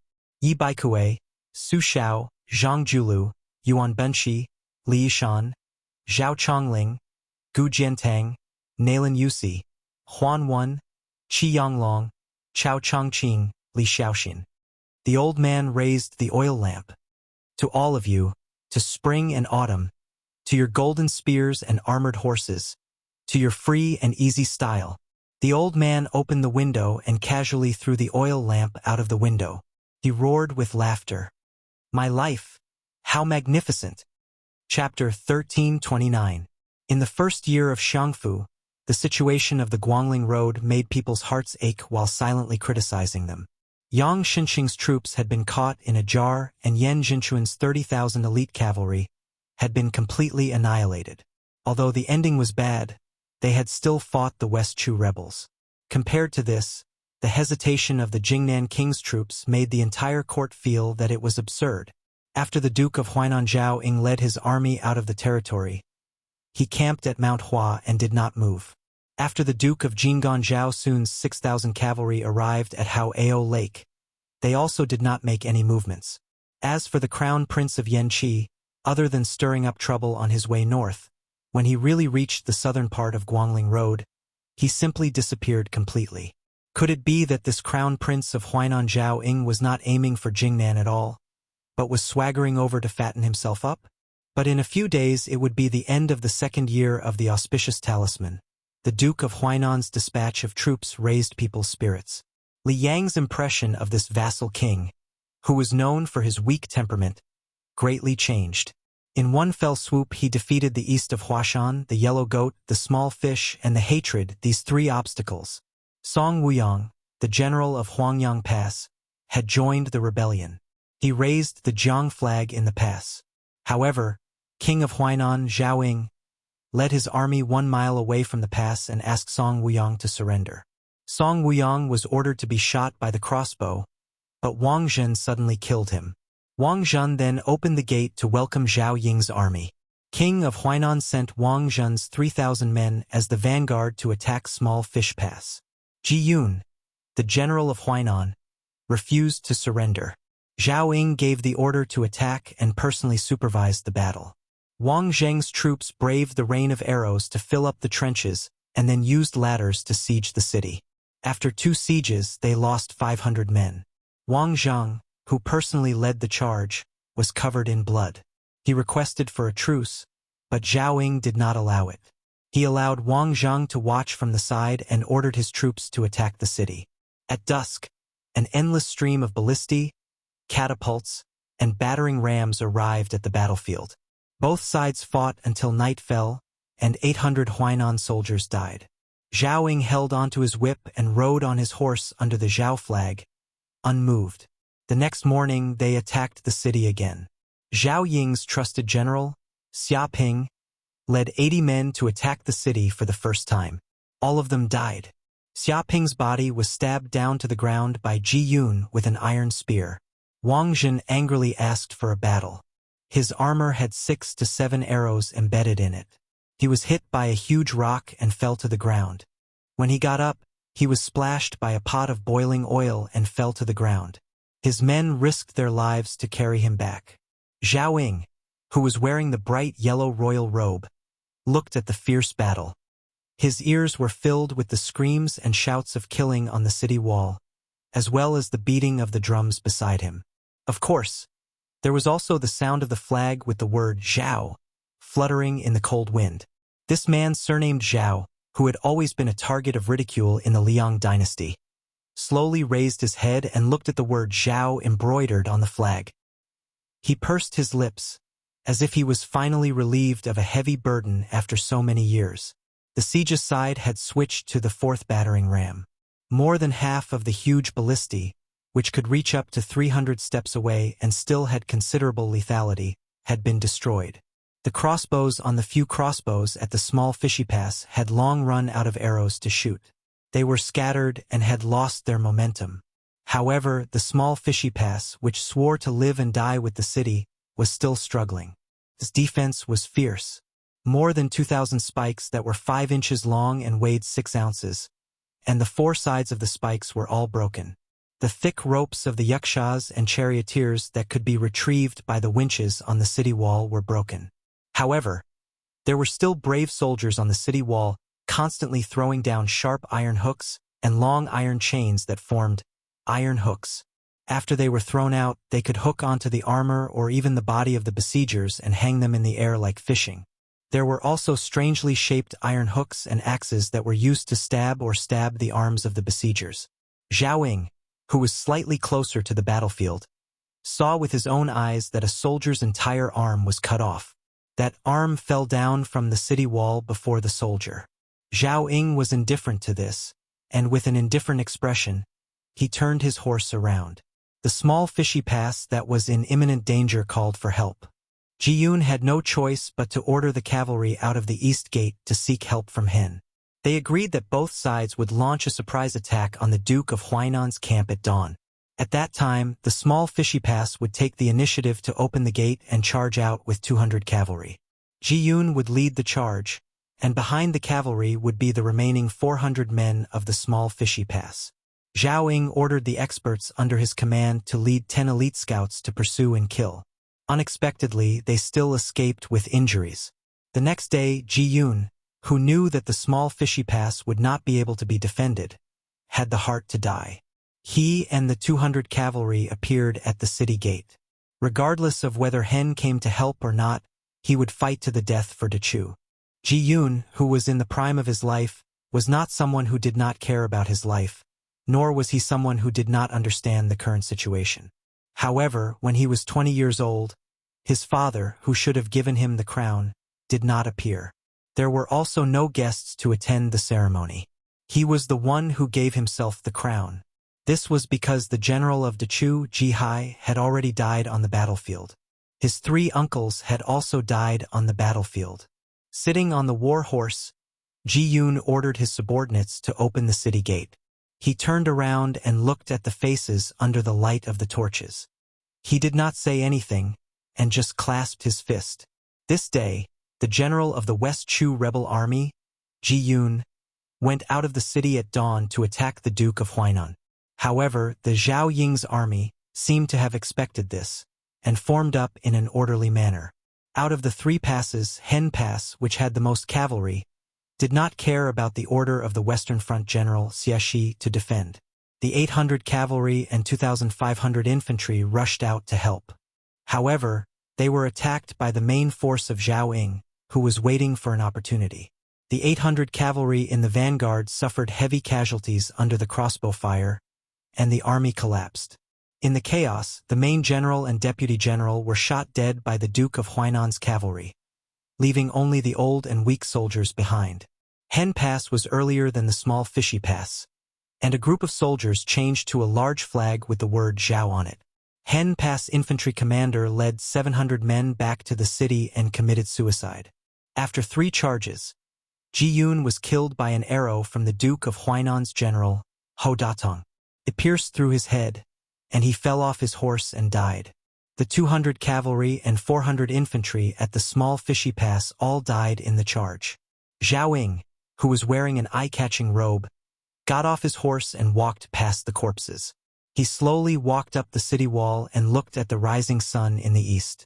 He smiled and said, "The sun shines brightly, and the lambs feel warm." The Duke of Huainan, who had won 3 passes in succession, did not send a single report of victory to Great Peace City. He did not even take over the dangerous pass of Guanglingdao. In reality, after this vassal had won the pass, he had no intention of dividing his forces to digest the fruits of his victory. He only had the heavily injured Wang Zhen and his remaining troops stay at Yellow Goat Pass. After putting up the Zhao flag on the city walls of the 3 passes, he led all the Huainan Dao soldiers to continue east, heading straight for the dangerous and difficult to attack Yaoyu Pass. Between these 2 passes was a rarely seen plain on the west side of Guanglingdao. After the Duke of Huainan reorganized himself at Hen Pass, he brought all the war horses that could be ridden and slowly advanced. It was as if he was quietly waiting for Dechu to rush to Yaoyu Pass. That genius general who made the entire Liang dynasty remember his name at such a young age, Xie Shibian. On the plains closer to Yaoyu Pass, both sides had enough time to reorganize themselves in scouts. The Duke of Huainan, Zhao Ying, got off his horse and put on an exquisite armor over his robe. He carried a quiver of arrows that he had kept for many years. This Duke of Huainan, who was ridiculed for having great ambition but little talent, was a pitiful person who had been scolded by the emperor many times. This was a man who had no children after his eldest son died, for no reason, at Dantong Pass. Jumping onto his horse, Zhao Ying looked straight ahead. He smiled at the 2 generals that had followed him for many years. Hou Datong, Yu Qianshan, Xia Ping was 1 step ahead of us. Like the few of us agreed when we were young, we will die on the battlefield. Now it is our turn. After so many years, I've caused you to live such a pitiful life.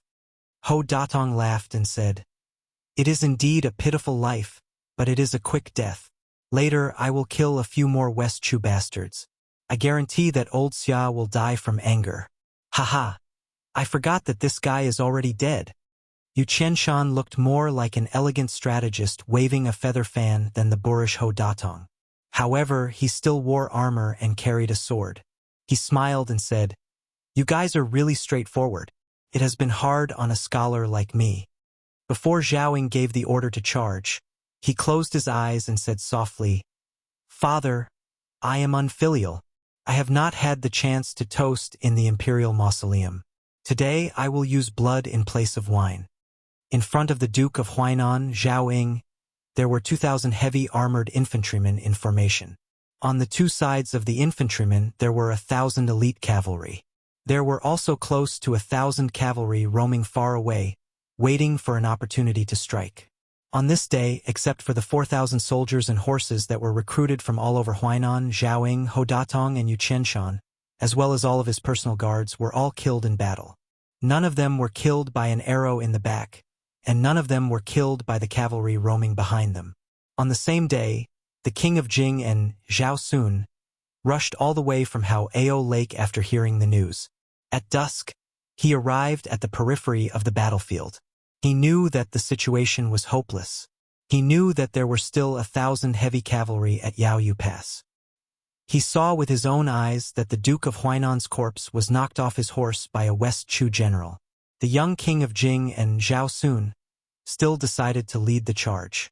Out of the 6,000 Qingzhou cavalry, only 200 were left. They risked their lives to protect Zhao Sun as they fled the battlefield. In this battle, one of the 2 kings who participated in the war died and the other was injured. Chapter 1330. It was the end of the year, and the victory of the West Chu rebel army at Yaoyu Pass meant that the already thin encirclement was now wide open. For the Liang imperial court, it was one disaster after another. The former could happily say goodbye to the old and welcome the new, while the latter, after Yan Jinchuan died in battle, the capital was once again shrouded in a thick layer of haze. Luckily, after Yan Jinchuan and Yang Xinxing, there was another veteran general who was famous during the spring and autumn period. After a long and honest conversation with Lu Shengxiang, he led his troops down south. 30,000 troops headed straight for Qingyang Basin. They did not seek to defeat West Chu, but to save the 40,000 Jinan infantry that were trapped by Yang Xinxing. Great General Lu Shengxiang, who had been stagnant at Yulu Pass, finally made a move under the gazes of tens of thousands of people. He led his troops down the Yu East Plains toward the south. However, the thing that calmed the hearts of the people the most was not the movement of close to 100,000 troops, but the appearance of two people in Great Peace City. One was the emperor who was imprisoned by the Grand Secretary after returning from patrolling the borders. The other was the great General Gu Jiantang who accompanied the emperor. The emperor who had once punished the Duke of Huainan because of a small matter only gave 2 edicts after returning to Great Peace City. The first one was for Zhang Julu to die miserably without a posthumous title. The second one was for King Zhao Ying to die with great honor, with a posthumous title and the words, "If I lose my right-hand man." The end of the year was not easy, but they had to get through it. In Great Peace City, firecrackers celebrated the new year. However, compared to the past, it lacked the festive atmosphere. Just like this, the Liang Imperial Court welcomed the auspicious second year. It was the first morning court session of the new year. Emperor Zhao Dun sat on the dragon throne. This was the umpteenth time this monarch had sat in the north facing the south since he ascended the throne. Through the wide palace doors, he looked straight at the imperial path that he could see with one glance. The emperor naturally had to listen to the world from the south and rule from the light. Perhaps because he sensed the emperor's absent-mindedness, eunuch Song Tonglu of the ceremony directorate did not call out, "If there is something to report, court is dismissed." The civil and military officials in the imperial court and the officials outside the hall all lowered their heads respectfully, retracted their gazes, and waited quietly with bated breath. The old officials who had suffered greatly from the morning court session all began to doze off without leaving a trace. The emperor slowly pulled back his gaze from the seemingly endless imperial road to the southern border to the palace gates. The emperor could still clearly remember the 2 generals he had summoned to first destroy the Chu and then pacify Shishu. The older one was a cripple. His steps were neither fast nor slow. It was not slow because he was limping. Instead, it was a kind of sloppiness as he walked on a path that an official should take seriously, but he did not take it seriously. This person wore the Su family's knife that shocked the world. As he walked closer step by step, it made the emperor, as the emperor, feel a sense of humiliation and suffocation. The young man behind the cripple had a dignified appearance and was dressed in white. He was really young, making people feel close to him. This was especially true for the new emperor who sat on the throne. He wished he could lower himself and hold his arm and chat with him. In his heart, the new emperor thought that if the previous emperor could have the cripple fight for him in the south and north, then he should also have an even better white-clothed war saint. He could also be like the previous emperor, boldly giving a young general the greatest authority and the greatest number of troops to lead his horse and send him off. He could let him freely go beyond the Great Wall and work together with his officials to establish an unprecedented military service. However, the young man in white had refused. The emperor was disappointed, but he was not angry. Later, the emperor looked at the young scholars who would shine brightly in the future. In the morning light, they walked step by step into his line of sight with unconcealable restraint and excitement. Yin Maochun, Zhao Yuling, Bai Guo, Wang Xiongui, Zhang Jinxian, Qian Yujian, a dazzling lineup. Together, they created the eternal Hui Spring of the Liang dynasty.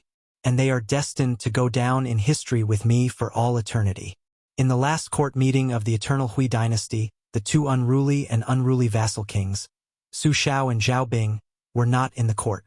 However, there were meritorious generals like Gu Jiantang, Yang Xinxing, and Yan Jinchuan, as well as young and strong generals like Lu Shang and Lu Baijie, who had enough years to accumulate military service.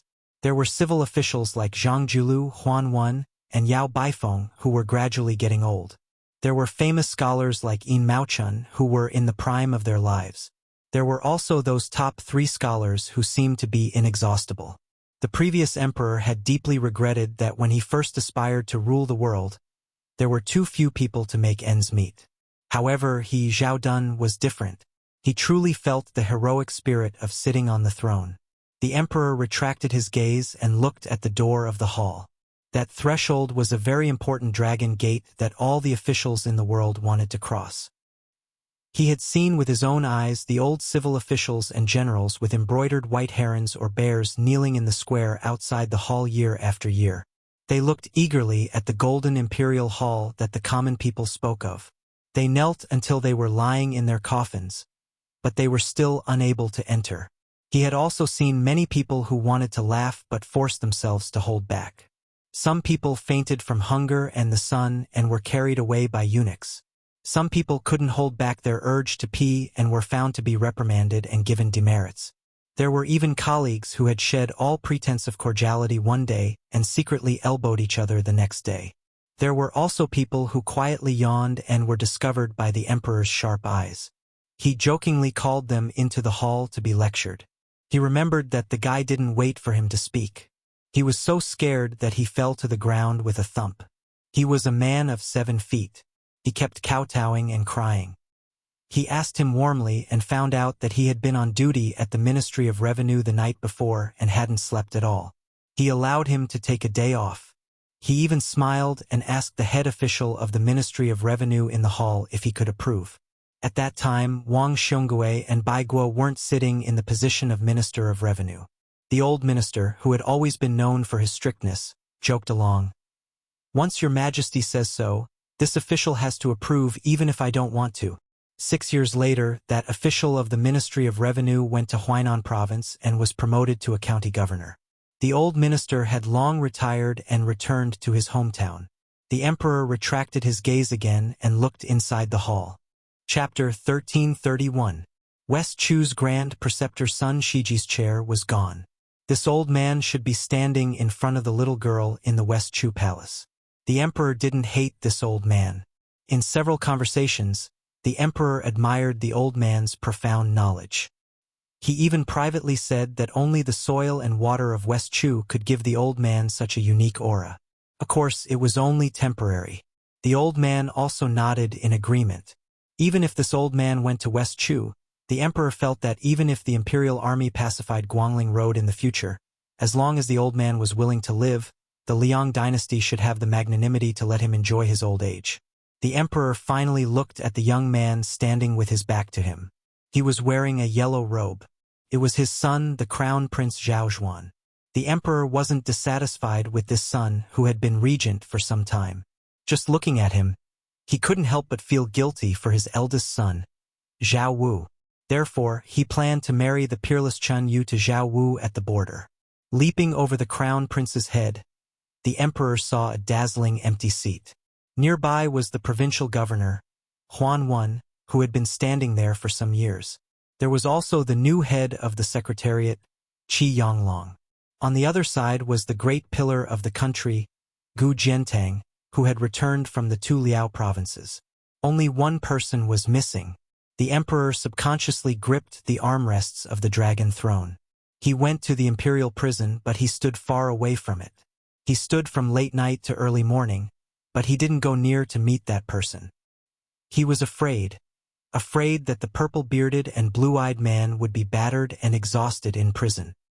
He was afraid that he would see the Grand Preceptor's soulless appearance. But what he was truly afraid of was that this scholar, Zhang Julu, wouldn't be the least bit dispirited. He would only laugh and scold him, Zhao Dun, as a fatuous ruler. The emperor's lips trembled slightly as he quietly let go. Almost at the same time, Song Tonglu said loudly, "If there's anything, please submit a memorial. If there's nothing, the court is dismissed." In the bone-chilling night, a husband and wife walked hand in hand in the silent palace. They walked to the front of a majestic hall, and the man in high spirits turned around to help his wife tighten the knot in front of her chest. Then he raised his head to look at the top of the hall. He pointed his finger and said softly with a smile, "Treat each other with sincerity. and share the autumn moon together. Congenial spirits, brothers sitting together in the spring breeze. This is the friendship between the late emperor and Su Shao and Yang Taisui. The man leaned to the side and gently held his wife's hands. He lowered his head and helped her breathe a mouthful of hot air. Then he said, "A real man should fly. How can a woman fall?" These were the words that Zhao Heng blurted out in front of the late emperor when he was 7 years old. Little brother wishes for 4 things to be well: Green Mountain, the library, the beauty, and elder brother. This was what Zhao Yi, that big fat fellow, said. Therefore, the world belongs to me, the elder brother, but I'm willing to give him Guangling Dao. When Zhao Bing was young, he often claimed that he could hear the short sword by the bedside. However, the older he got, the more taciturn he became. I sent him to Nanjiang to fight Beimang. He has nothing to do with it. As for Zhao Ying and Zhao Sui, I've never had any feelings for them. However, since Zhao Ying died a worthy death, I won't be stingy. The man looked at his wife, whose eyes were red, and suddenly smiled. I know. I'm just experiencing terminal lucidity. I don't have much time left. His wife, the mother of the world, Empress Zhao Ji, gently rested her head on his shoulder. However, Zhao Dun, not the emperor, stroked his wife's hair and said softly, I don't have any regrets in this life. I just feel that I spent too little time with you. It's funny. Perhaps I spent more time dealing with those cabinet ministers and those memorials than I did with you. Zhao Ji suddenly asked, Do you still remember the trick we played back then? At that time, you were just a prince and I was a prince's wife. Zhao Dun laughed and took a step back. He solemnly bowed and said, Long live Her Majesty the Empress. Zhao Ji also took a step back. Long live His Majesty. A moment later, Zhao Dun covered his mouth and coughed incessantly. Zhao Ji gently massaged his back. After Zhao Dun recovered, he held her hand tightly. Let's go. Zhao Ji made a sound of acknowledgement. She said, Your Majesty, do you know? I'm very happy to be able to marry you. I'm even happier to be able to grow old with you. I know you've always felt that you're not good-looking enough, but in fact, you can't be any better looking. Look, you already have white hair, but I still can't get tired of looking at you. It's exactly the same as when I first saw you. I liked you so much that I won't dislike you for the rest of my life. So you also know how to say these words of love. Haha. Of course I know how to say words of love. But in the past, I always thought that the best words of love in the world were to walk with you to this day and let you know that I like you more than love at first sight. The woman whose hand was tightly held stopped walking and sobbed. She did not have the demeanor a woman should have as the mother of the world. He also stopped walking and tried to reach out to wipe away her tears. But in the end, he leaned towards her. She hugged him. Even though there were still traces of tears, her gaze was unusually determined. She lowered her voice and said, It's good that you're gone. You can finally rest in peace. I will help you look after this great country, help you look after Zhuaner sitting on the dragon throne. Just 2 years after entering Xiangfu, a great nightmare came. At the beginning of spring in the Liang dynasty, the entire country was dressed in mourning. Cries could be heard everywhere in the enormous Great Peace City. Then, a young man surnamed Zhao, who had been a prince for more than 20 years and who had only worn the crown prince's robes for 1 year, wore the unique clothing of the dynasty and ruled the world. The young ruler of a country wore a brand new dragon robe that fit him perfectly. He sat high on the chair. When all the civil and military officials were kneeling, he expressionlessly looked into the distance like the previous emperors. At this time, the emperor should have raised his hand and said in a deep voice, Rise, my subjects. He didn't forget his etiquette, but he was not in a hurry to speak. He narrowed his eyes and admired the kneeling figures inside and outside the hall. If he did not speak, no one could rise, because from now on the emperor of Liang was him, Zhao Zhuan. He glanced in the northwest direction and the corners of his mouth rose imperceptibly. Chapter 1332. In Yanji County at the border of Yuzhou, the Tao family could be called a famous family in the county. The children of the family were well versed in both civil and military affairs in Yuzhou. The Tao family was simple and honest. The head of the Tao family, Tao Jinzhao, had a good reputation. He had built a warehouse for grain and had opened the warehouse many times to provide disaster relief in Yuzhou. When the million-strong army of Beimang was bearing down on Beiliang, many large families in Yanji County followed the principle of a cunning rabbit having 3 burrows. They had their young children secretly move out of Beiliang with their property. Only the Tao family did not make any moves. A group of more than a dozen horses rushed to the Tao family's mansion in the middle of the night. In the darkness of the night, the dense horseshoes stepped on the bluestone road with 6 memorial archways bestowed by the imperial court. It was particularly crisp and melodious. Tao Jinzhao, who was over 50 years old, had received a secret report that caught him unprepared. He hurriedly put on his clothes and set out with his entire family. The family of more than 100 people knelt respectfully on the stone steps outside the door. The leader of the group was a young man covered in a thick fur robe. Behind him was a one-armed old man with 2 strands of snow-white eyebrows and a white-clothed woman whose figure was better than that of the northern warriors. The dozen or so retainers behind them all carried short crossbows and cold sabers. They were all white horses. Tao Jinzhao's 2 unmarried granddaughters knelt side by side.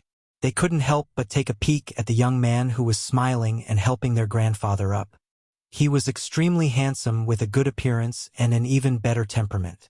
They guessed that he might be a son of a Central Plains aristocratic family who had risen to power while the scholars were in decline. In the past, they had always heard that the scholars from Jiangnan were handsome and elegant. Every movement of theirs carried the fragrance of books. They were like heaven and earth compared to the local men of Beiliang. Of course, they guessed wrong. It was true that scholars from other parts of Beiliang took every opportunity to occupy seats, but other than Yu Luandao and a handful of others, no one had the qualifications to make the head of the Tao family mobilize so many people. The one who made them fall in love with him at first sight was the king of Beiliang, who had led 10 white horses to Yanji County in disguise. Su Fengyan and Tao Jinzhao quickly walked through the main door. They saw a young child in the arms of a woman. The child looked delicate and pretty, so Tao Jinzhao took a jade pendant from her waist and gave it to the child with a warm smile as a greeting gift. Then Su Fengyan had the old, young, and women of the Tao family dispersed to rest, leaving behind only Tao Jinzhao and Tao Wenhai. Without any polite greetings, Su Fengyan lowered his voice and asked straightforwardly, "Have you settled down the last group of spies from Lingzhou?" Tao Jinzhao, whose emotions were surging, calmed down a bit, and then reported, "This group of 26 individuals have already been placed in various places. The 3 groups of people have a total of 81 individuals. Together with the 4 second-level masters and 15 third-level experts that were secretly dispatched from the King Manor to Yanji County, they can coordinate with each other in secret. Everything has been prepared, and we are only waiting for the Northern Mang loyalists who have infiltrated our borders to walk right into our trap.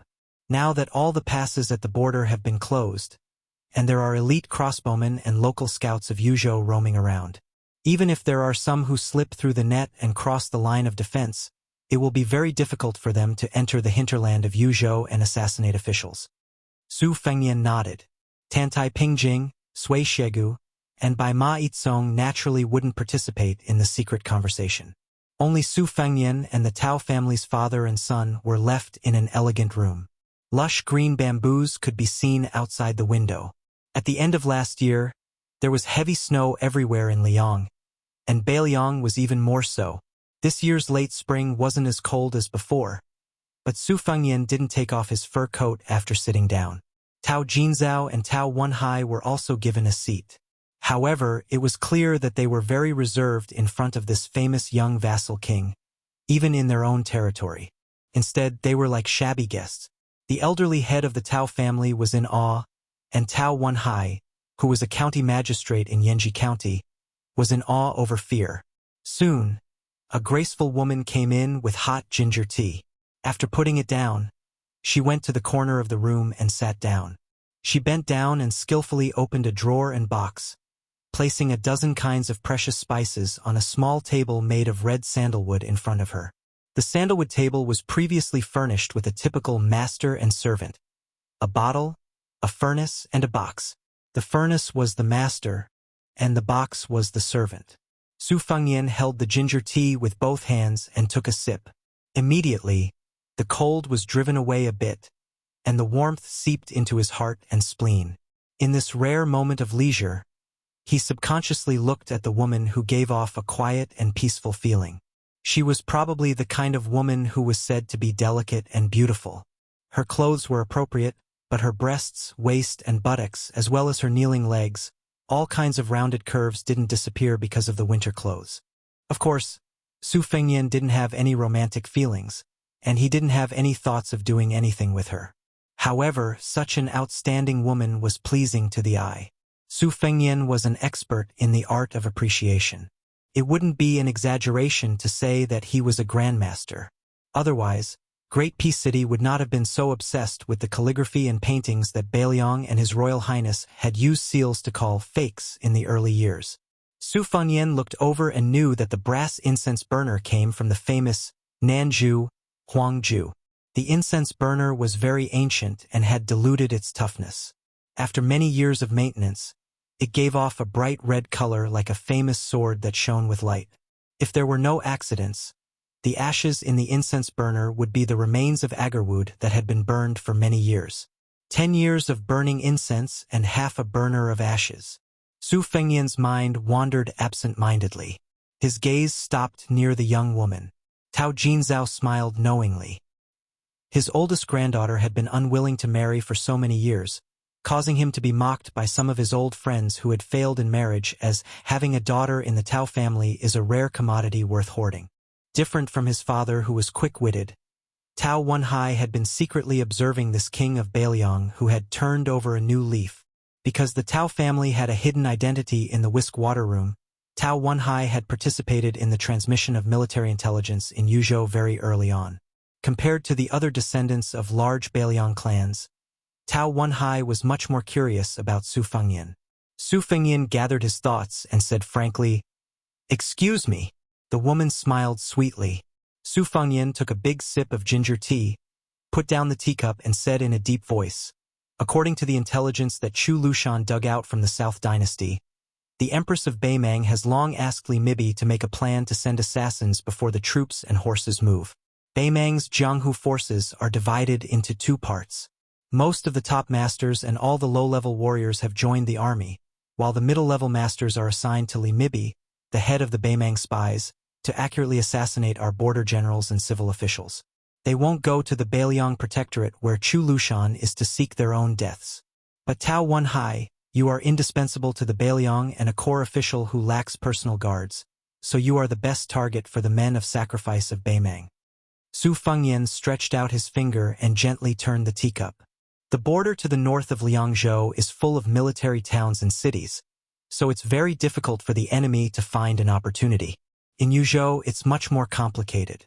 Although the area around the mouth of the calabash is densely covered with webs of various sizes, their original purpose is to impede the rapid advance of Beimang's army. They don't have the power to deal with these men of sacrifice of Spiderweb and Jianghu masters. Even though Great General Yan Wenluan and Yuzhou General Huang Fuchang have already sent out 16 elite cavalry units of about 500 men to hunt down the fish that slipped through the net, I believe it's still very difficult for them to succeed. The real battle in Yuzhou will still take place within the border. Therefore, the Peregrine Falcon Eagle Guard in Wutongin and Whiskroom will mainly focus on the border counties like Yanji County. However, even though the Peregrine Falcon Eagle Guard has already sent out all their forces, when the time comes, they are bound to be flustered. Tao Wenhai gently glanced at his father, Tao Jinzhao, who nodded.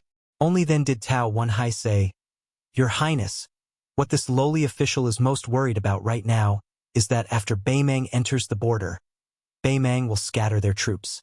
Each troop will be led by one or several top masters. Even if we have the Peregrine Falcon Eagle Guard secretly protecting us and sending out a message at the cost of his life before he died, our men of sacrifice in the vicinity will immediately rush to the battlefield to encircle and annihilate them. I'm afraid that the enemy has concealed their strength in the previous attack and has no intention of retreating after succeeding in one strike. At that time, we may instead suffer a second round of heavy casualties. By the time we come to our senses, we will have no choice but to gather several main forces to intercept them. perhaps the enemy's other top forces will begin to quietly make their move again. At this point, Tao Wenhai seemed to want to say something but hesitated. Su Fengyan smiled and said, "There's no harm in speaking frankly." Tao Wenhai went straight to the point and said, "After all, our Beiliang is only a sparsely populated place. We don't have the upper hand in this kind of battle of attrition of masters. Beimang's Dao sect, chess and sword music school, Princess's Grave, and Mount Tibbing have all sent their elites to join the battle. Many famous Beimang Devil Path heroes are also working for Li Mibi. Our side is definitely at a disadvantage in terms of the number of level 2 and level 3 martial arts grandmasters. But it's precisely these kinds of people who can make the most decisive impact in the battle of assassination and counter-assassination. Our large number of light cavalry can't perform well. To put it bluntly, we may be led by the nose from the beginning to the end. We may not even be able to catch the corner of their clothes." Su Fengyan nodded and said, "In fact, there are 5 level 1 masters in Beimang with definite identities. They are the disciplinary elder of the Dao sect, the great music school of the chess and sword music school, little idea of the Princess's Grave, and 2 famous devils. So this time, the whole history of Beimang's Jianghu has been dug out by His Majesty. Our Yuzhou will be the first touchstone for that old woman to reorganize the Jianghu." Tao Wenhai and Tao Jinzhao looked at each other and saw the deep worry in each other's eyes. Su Fengyan smiled and said, "Of course, the good news is that other than little idea of half-face makeup, the rest are only in the Vajra realm and the Finger Mysterious realm. Moreover, most of the level 2 grandmasters are from the chess and sword music school. Their realms are not low, but when it comes to a life-and-death battle, they may not be comparable to Beiliang's level 3 martial artists." Chapter 1333. Tao Wenhai smiled wryly. Since the enemy was so strong and difficult to defeat, this didn't seem like good news to be happy about. In the corner, the woman sitting with her knees bent slowly stirred the incense ashes evenly and cut the agarwood into small pieces. The charcoal and the agarwood were filled with a graceful beauty. Because tonight's conversation would definitely not be short, her movements were neither hurried nor slow. Tao Wenhai said carefully, "Your Highness, if I may be so bold as to suggest." Su Fengyan quickly said, "You want the Wu family's cavalry and swords to come to Yuzhou to put out the fire?" Somewhat embarrassed, Tao Wenhai nodded. Su Fengyan shook his head and said, "The Wu family's swordsmen have to stay with Chu Lushan in case of any accidents. They can't move yet." Tao Jinzhao and Tao Wenhai knew that the long-browed, one-armed old man next to the king of Beiliang was a sword immortal who had become famous in Liangzhou city.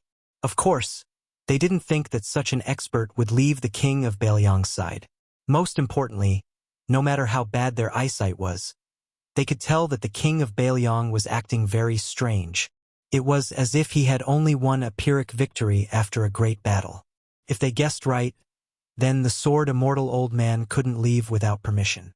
In fact, Su Fengyan hoped that Sui Xiegu could help since Tantai Pingjing was by his side.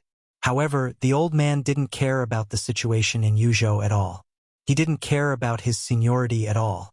Wherever Tantai Pingjing went, he would go. The two of them added up to more than 200 years old.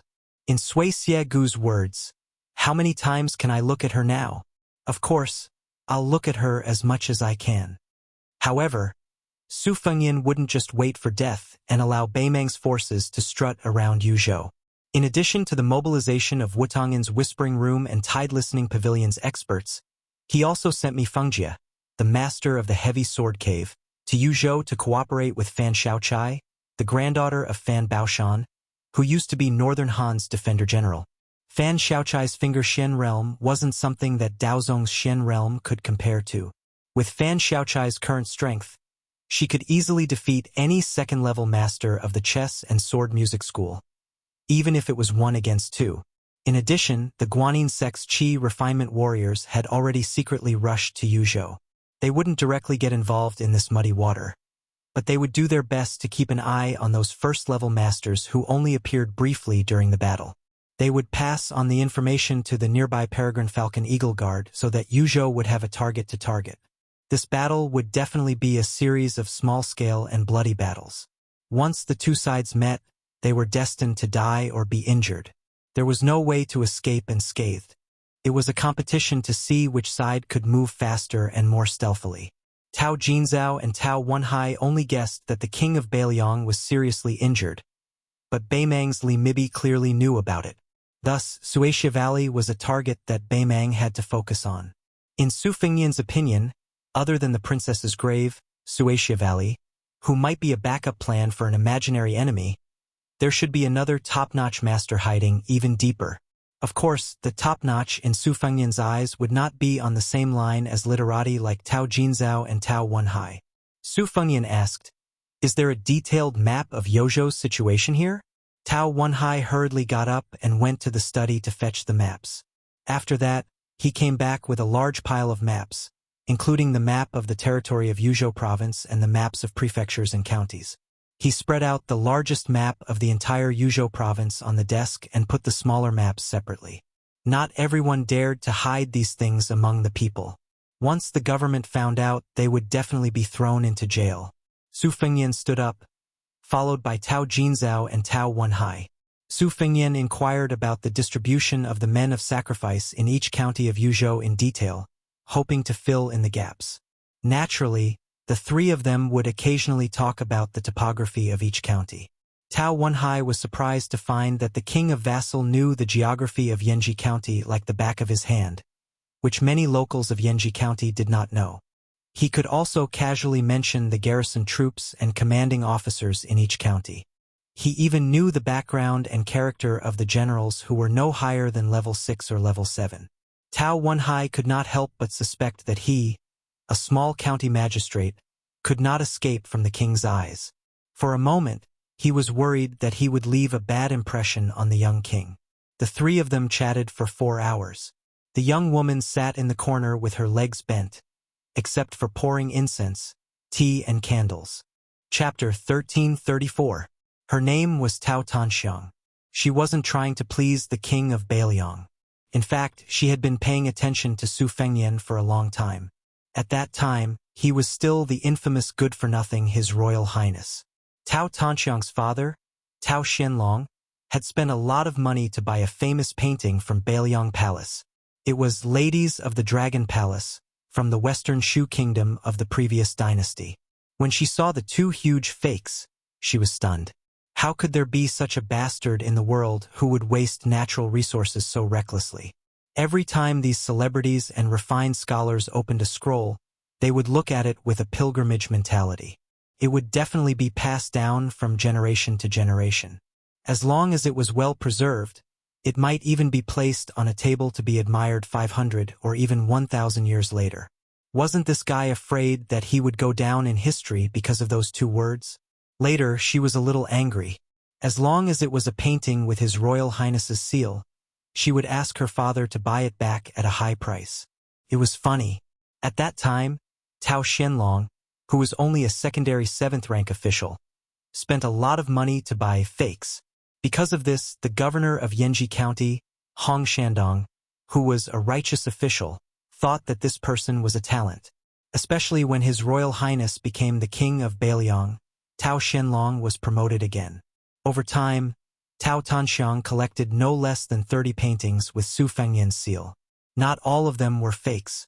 For example, Su Fengnian's hastily written calligraphy was privately praised by collectors in the capital for being witty and interesting. There was also a concise and vivid phoenix portrait seal with rough words. The mother-son seal on Loquat was even more memorable. So Tao Tanxiang slowly felt that she had known this man for a long time. She knew every news he had received from Liang Lake, from the capital's imperial court, and from Beiliang's officialdom over the years. She gently placed her hands on her knees and raised her head to look at the man who had never been domineering. Every time he frowned and every time he smiled warmly, she would carefully observe it as if she was collecting a treasure. After another 2 hours, Su Fengnian smiled and let the old Tao Jinzhao go to bed first. He continued to chat with Tao Wenhai by the light. Their topics were broader, and they were no longer limited to Yuzhou or even Beiliang. Instead, they included the politics and military of Liang and Beimang, as well as the local customs of the 2 dynasties. When the Tao family patriarch left, He went to his granddaughter, Tao Yanxiang, and asked her to make tea and prepare some pastries. Therefore, when they moved to the couch by the window to chat, she sat between the king of Beiliang and Uncle Tao Wenhai. It was a bit humorous. When the sky began to brighten, Tao Wenhai, who was in high spirits and didn't feel sleepy at all, still got up and bid farewell. He asked the king of Beiliang to allow Tao Tanxiang to stroll around the Tao residence with him. Su Fengyan smiled and nodded in agreement. The two of them strolled toward the Tao library. From beginning to end, the two of them were shoulder to shoulder apart and didn't give off the feeling of being neither close nor distant. Su Fengyan said apologetically, "Miss Tao, you've worked hard." She shook her head and said with a smile, "It's not hard at all. It's just that grandfather might be a bit disappointed. But I'm not disappointed. I'm very content." Su Fengyan smiled knowingly and didn't mince his words. "You don't have to worry about not being able to find a husband. Nowadays, there are a lot of handsome scholars who want to become officials, and there are also many who are talented and learned." Tao Tanxiang made a sound of acknowledgement and walked closer to the building. She said, "People of the world value editions and complete order when it comes to collecting books. For example, there is a saying that one page is worth 100 taels of silver and a set is worth 1,000 taels of gold. However, our library doesn't care about this. Grandfather feels that nothing is as important as the words of the sages in the books. Rather than spending 1,000 taels of silver to buy a set, it's better to buy 100 sets of normal books.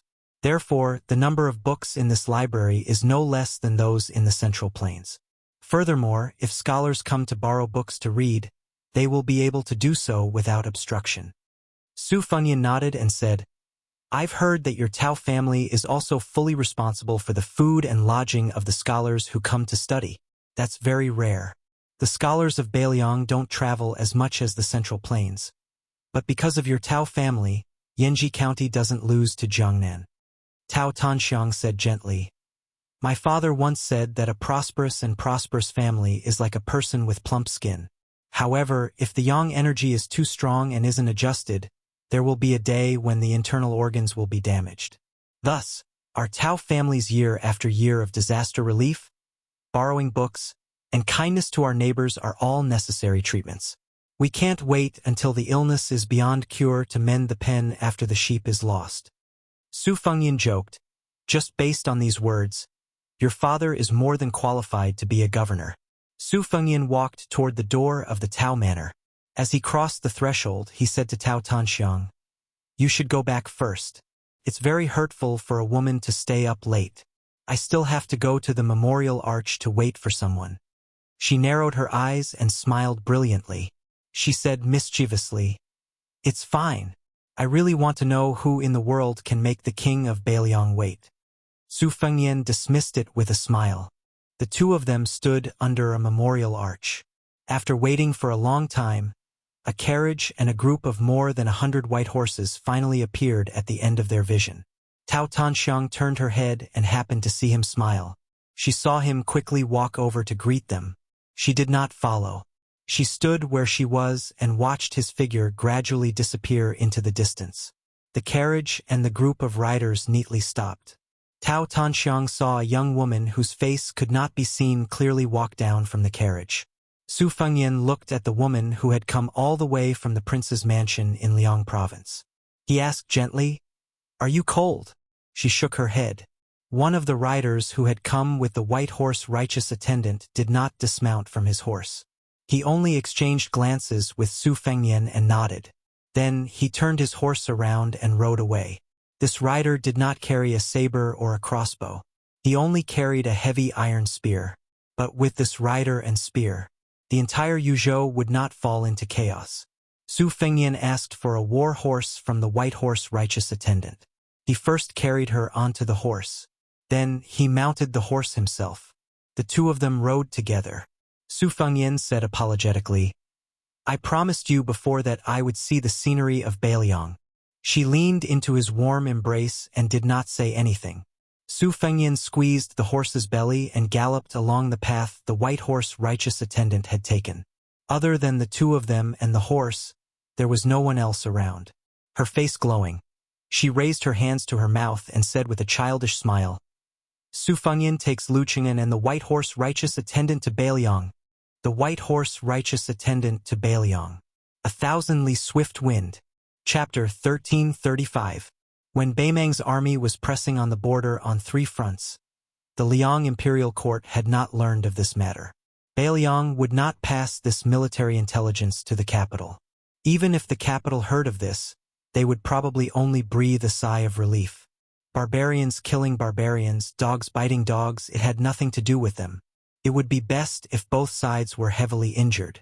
It would be a great thing to drive away bad luck for the Liang imperial court. On the straight official road outside the south gate of the capital, there were 4 people who didn't have passports. Couple with a child. The child was riding on the neck of the man with the sword. It was clear that they were a family of 3. Then there was an extra white-clothed person beside them. This white-clothed person gave people a vague feeling. In terms of appearance, he was not outstanding. He did not have the beauty of a woman, nor was he as handsome as a man. The people nearby did not dare to look at this person. They only glanced at him, but when they thought about it, he should have left some impression. But they did not have the courage to look again. As for the inconspicuous family of 3, they were naturally ignored. The man holding his child's legs looked at the city walls of Great Peace City and sighed. In the world, this is probably the only city that can make things difficult for me. I want to go in, but I'm afraid of causing trouble. The 3 of us do not have proper identities in Liang, and we can't really force our way in. It's also not appropriate to sneak in at night. At the time, there was a person surnamed Xie in the city. He was not my match in fighting, but it was easy for him to find me. I wanted to take my wife and daughter into play, not to go in and kill everyone. For this kind of thing, it would be better if I was 20 years younger. The white-clothed person laughed coldly. Didn't Hong Shixiang do it? The man said helplessly. Aren't you comparing me to Ancestor Lu? The white-clothed person said calmly. In terms of those unclear identities, would you lose? Even in terms of martial talent in this life, you would not lose. In the end, you fell to a state worse than Tuoba Bodhisattva. The man had a smug look on his face as if he had nothing to say to her. His wife quickly smoothed things over and said with a smile, My husband was born lazy. Actually, isn't it pretty good? He doesn't have to fight with others for no reason. It's also peaceful. The man nodded in agreement. That's right. The child rested her chin on her father's head and nodded along with him. Although she didn't understand anything, she still cheered. That's right. That's right. The white-robed person gazed at Great Peace City. Over the past 800 years, from the Great Qin dynasty to Liang, apart from the most majestic city in the world in front of her, she had been to almost every capital city. The child suddenly said, Father, didn't Mother say before that there was a guy who liked to wear green clothes who often went to the city? Why do you have a headache? Father, it doesn't matter if you can't defeat my future master, but you can at least fight for the 2nd or 3rd place in the world, right? The man rubbed his chin and said seriously, That's true. The woman pinched him hard on the waist. Just as the man was about to speak, he found that the person he had been traveling with had turned and left. He really was as lazy as his wife had said. He couldn't be bothered to use his brain to think of the reason, but he couldn't help but complain. Aren't your identities as the great demon Luo Yang a mess? Do you have the right to criticize me? The white-robed person was Luo Yang. He was the person who had run from Beimang to Liang and found his wife. Then, because his wife said that swordsmen were the most natural, he found a sword and pretended to be a swordsman. He had a precious daughter and met Luo Yang and Tuoba Bodhisattva at the foot of Mount Hui. If this was in Beimang, his fame would be great. Beimang had 5 large sections. The sect he belonged to was one of them, and he was the only member of the sect. The only one in the world. One person, one sect. Of course, he knew that he was very talented in martial arts, but he had never pursued anything like becoming the first in the world. It was like his wife wasn't that beautiful, but he fell in love with her at first sight. There were always some things in the world that didn't have a reason. His only pursuit was to be unrestrained. When he was young, he had his own freedom. After he met his wife and had a child, he had the freedom of a family of 3. As for what freedom was, he didn't want to think about it. Looking at the majestic city, he could clearly feel the flow of fate. Presumably, after the new emperor of Liang ascended the throne, because Han Shengxian, Master Lu Hao, and the one surnamed Xie were all dead, he was afraid that he would be beheaded after wearing the dragon robe and sitting on the dragon throne for a few days.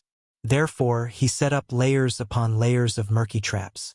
This was reasonable. With the Liang dynasty's thriving national strength, they wouldn't be completely helpless against a single top martial artist. His daughter suddenly whispered, "Father, I want to eat leek pancakes." The man stilled and then turned with a grin to look at his daughter-in-law, who was not as important as him. The woman stepped on his foot. "Idiot! What are you practicing martial arts for? Can't your daughter eat a pancake?" She quickly added, "It's not like we don't pay." The man who had received the imperial decree nodded and smiled. "All right." He freed a hand to hold his wife and said softly, "Daughter, hold tight." In an instant, all the first-grade experts in Great Peace City, both on the surface and under the surface, felt a great presence. The northern sex dragon rising chi refinement warriors were panicking like headless flies. The man raised a smiling face. What was freedom? At least at this time he knew the answer. Freedom. That was when his daughter said she wanted to eat pancakes. Even if the entire Great Peace City wanted to stop her, they could not stop him. Huyen Grand Monastery. There was a flash of light on the road like a rainbow falling into Great Peace City. Great Peace City did have the saying of late autumn cabbage and spring leeks. These two things, whether it was the officials, the nobles, or the common people, every family could afford to eat them and liked to eat them. The people of Jing liked to use leeks to eat spring. It was the best season. Eating a bite of the spicy and fresh green leeks could expel the foul energy that had accumulated in the organs all winter out of the stomach. In the Zhao family manor, which was the largest building in the capital, the burps of many officials emitted the smell of leeks, not to mention the farts that came out from under the buttocks of some officials. It really made people frown, but soon they smiled. On Zhao Zhaoeng's side, there was the Hanlin Academy, which had always been noble and aloof. There were also the two big yamens of the two provinces under the Hall of Governmental Affairs, which used to be deserted but now slightly lively. However, the most boisterous ones were the yamens of the 6 ministries of Shangshu province. The Ministry of War had always been the most important place among the 6 ministries of external court. Even after the Prime Minister In Maochun replaced Zhao Yuling as the Minister of Personnel Affairs, he could not change the situation. Unlike the other 5 great generals, who had their fates changed every few years, the Ministry of War had only had 3 people who had been in that position since the first year of Yonghui to the second year of Xiangfu. They were the great pillar state Gu Jiantang, the king of Shuqin Jibao, and the current Tongxi sword deity Lu Baijie. The latter two had only been in that position for less than 2 years. Without a doubt, the Ministry of War had always been the feng shui treasure land that the new Jinshi wanted to have the most. So much so that last year Gao Tingshu, who had been the second place of the imperial exam, admitted that he would rather be the head of the Department of Martial Selection and Purging Officials than go to the Ministry of Rights to be the most easily promoted minister-counselor of the Department of Rights. One had to know that the Minister of Rights, Bai Gua, was present in the main hall at the time. Minister Bai was so angry that he laughed and kicked the other minister, Lu Baijie. Rumor had it that Bai Gua was transferred to the Minister of Revenue. One day he met the new second place in the imperial court. The Minister of Rights teased him. "Fortunately, I didn't take up a post in the Ministry of Appointments. Otherwise, you would be sitting on the cold bench in the Ministry of War for 10 or 20 years. Today, the unusually busy Ministry of War had a somewhat unexpected guest. Everyone in the Ministry of War, whether they were walking outside or sitting inside, either stopped and saluted when they saw him or stood up solemnly. Everyone looked excited. It was not much different from meeting the emperor alone. It was very simple. It was because this person was Gu Jiantang, the youngest warrior of the 4 great generals of the spring and autumn period, the former master of the Ministry of War, Gu Lu. As a general, Su Shao, who was also a famous general of the spring and autumn period, had already died of old age. Gu Jiantang could not even be considered old. As an official, Zhang Lu, who had been in conflict with Gu Lu for more than 10 years, had already collapsed. Zhang Julu had died a miserable death. Gu Jiantang, on the other hand, was the only super first-rank pillar of the Liang imperial court. He held the power of 300,000 soldiers and horses at the northern border. Gu Jiantang walked alone into the large room of the old Zhonglu. Without needing him to say anything, a large group of arrogant officials in the 6 ministries stood up and saluted, then quickly sat down and continued with their work. This was the cold and hard temperament that Gu Jiantang had left for the Ministry of War. You can be arrogant and despotic in your conduct, but you must be swift and decisive in your work. You must not be sloppy. Unlike the other 5 ministers and assistant ministers who each had their own room, the 3 main and assistant ministers of the Ministry of War all worked in the same room. The minister's desk was placed at the far left of the room, while the left and right assistant ministers' desks were placed at the far right. At present, of the 2 assistant ministers of the Ministry of War, the general of Piaoyi, Lu Shengxiang, was not in the capital as the general of the southern expedition. The newly appointed assistant minister, general of Dragonxiang, Su Gong, was patrolling the border in accordance with the new etiquette of Liang. Thus, only the minister Lu Baijie was left in the room. After seeing Gu Jiantang, he did not deliberately put on airs. Instead, he stood up like his subordinates and stood up to greet the old minister. He even waited for the others to return to their seats before standing up. This was not only because Lu Baijie's official patch with a second-rank lion embroidered on his chest was slightly inferior to Gu Jiantang's first-rank qilin. It was also because Lu Baijie had undisguised respect for the senior of the Ministry of War, Gu Jiantang. Lu Baijie walked around the table to Gu Jiantang's side and said with a smile, "General, sit down and have a cup of tea?" Chapter 1336. Gu Jiantang nodded. Lu Baijie took the lead and walked to the 2 empty tables on the far right side of the room. Soon, the second-rank scholar who had written The Drunken 8 Immortals and had been personally threatened by Minister Baigua arrived with tea. He first served it to Gu Jiantang, who was far away, and then to Lu Baijie, who was close at hand. After Gu Jiantang took the tea, he slowly asked, "You're not going to Gao Tingshu of the Ministry of Rights?" The young manager of the Department for Purging Officials, who didn't dare to make any unnecessary moves and only wanted to leave as soon as possible, couldn't help but tense up. He said in a trembling voice, "That's me." Gu Jiantang didn't have a smile on his face. He asked the newcomer of the Ministry of War a rather sharp question. "Why didn't you serve tea to Minister Shangshu first?" Gao Tingshu was speechless. Lu Baijie laughed and said, "Great General, oh great General, you're obviously secretly happy. Don't take advantage of the situation and pretend to be obedient. Manager Gao took a huge risk to come to our Ministry of War. No matter what, he's half a family member of yours. You don't have to scare a junior like this."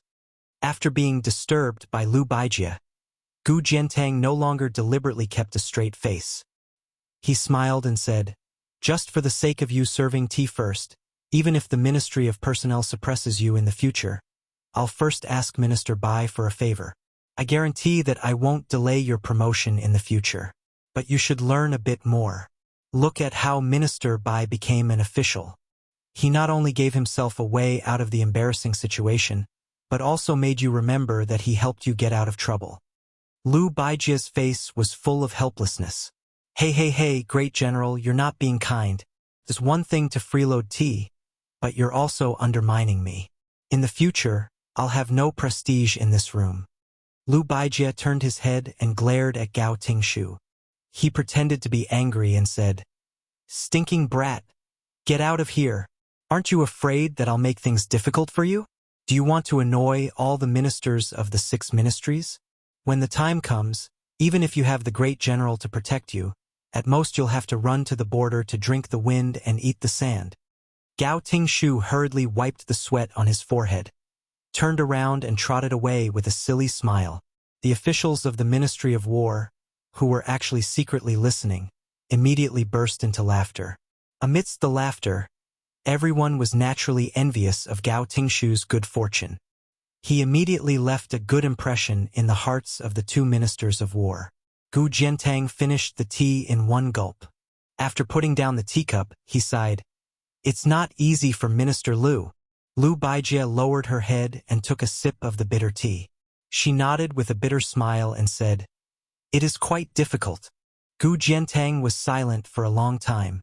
After standing up, he said, I'm about to leave the capital and return to Liaoxi.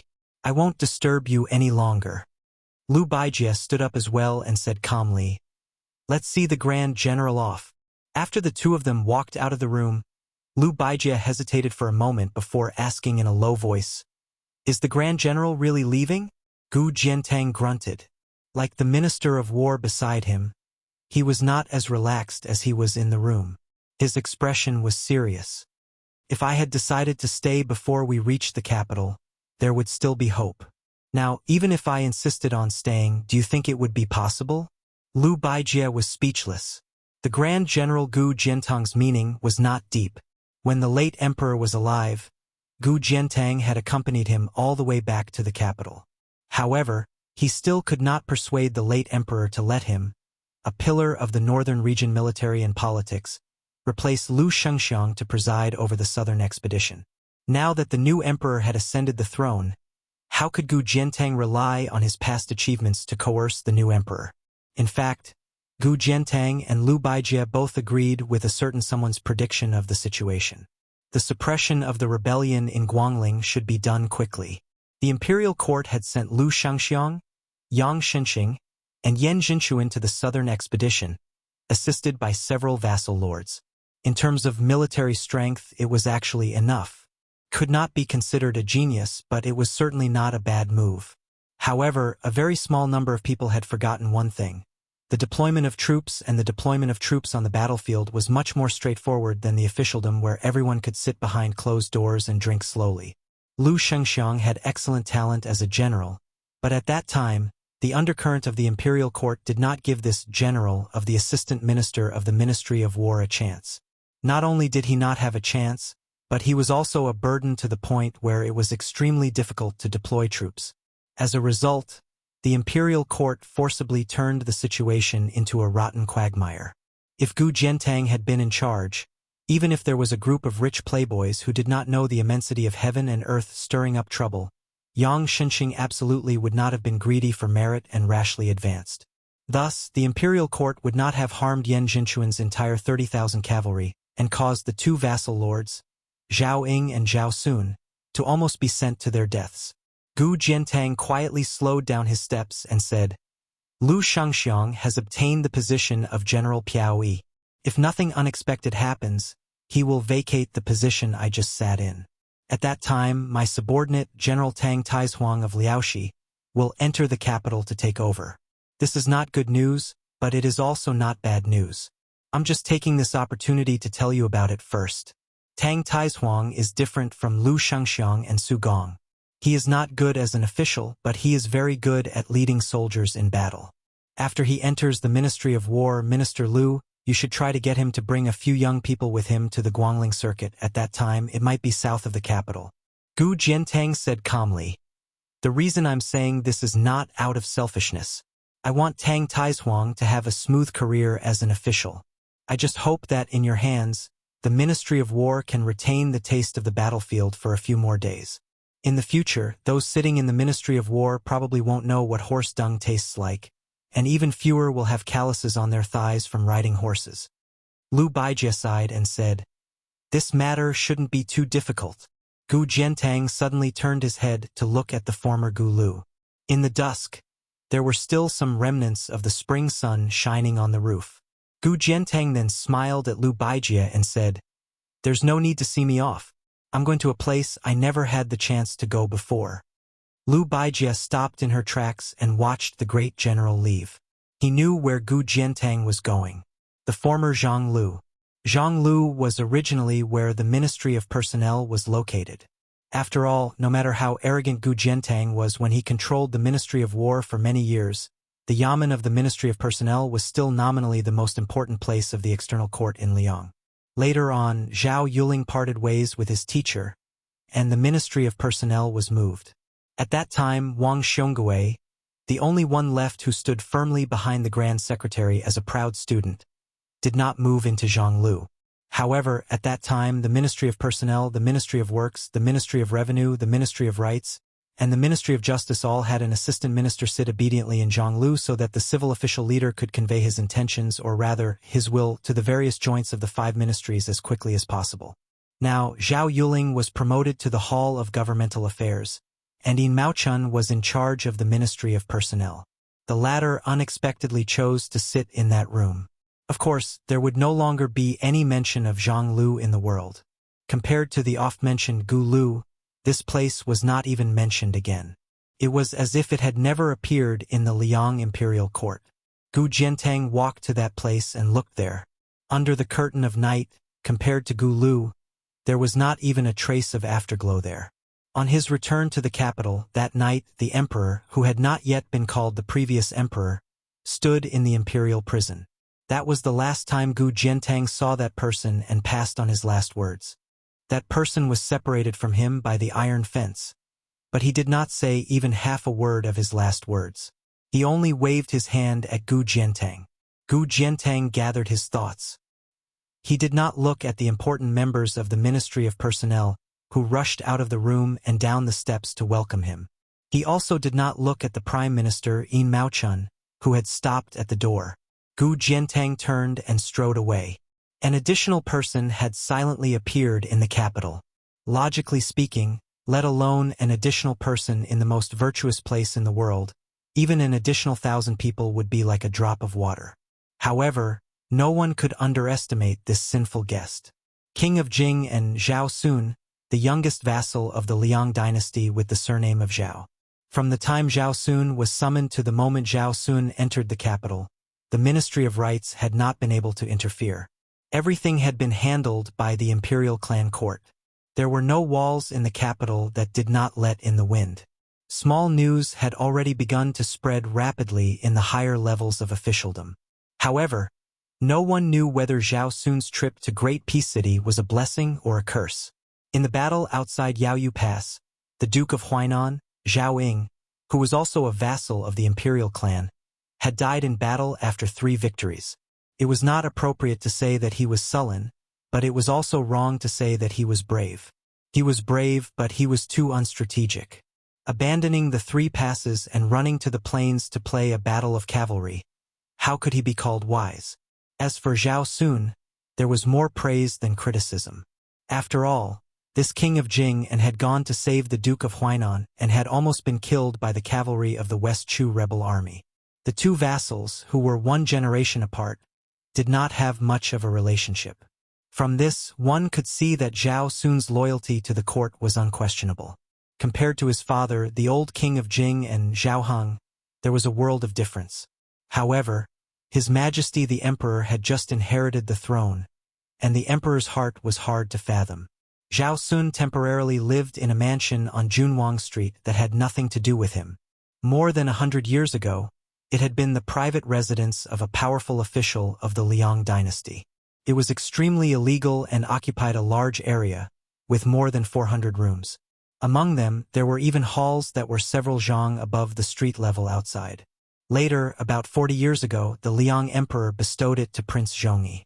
Unfortunately, the title of prince was only hereditary for 1 generation before it was lost due to a crime. In the last 40 years, it had changed hands several times, and the owners did not live far away. The most famous of them was, of course, the old Grand Preceptor of West Chu, Sun Shiji.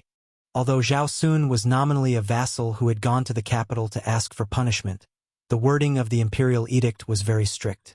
If not for the blind Mr. Lu's prediction, Zhao Sun really might have been scared out of his wits.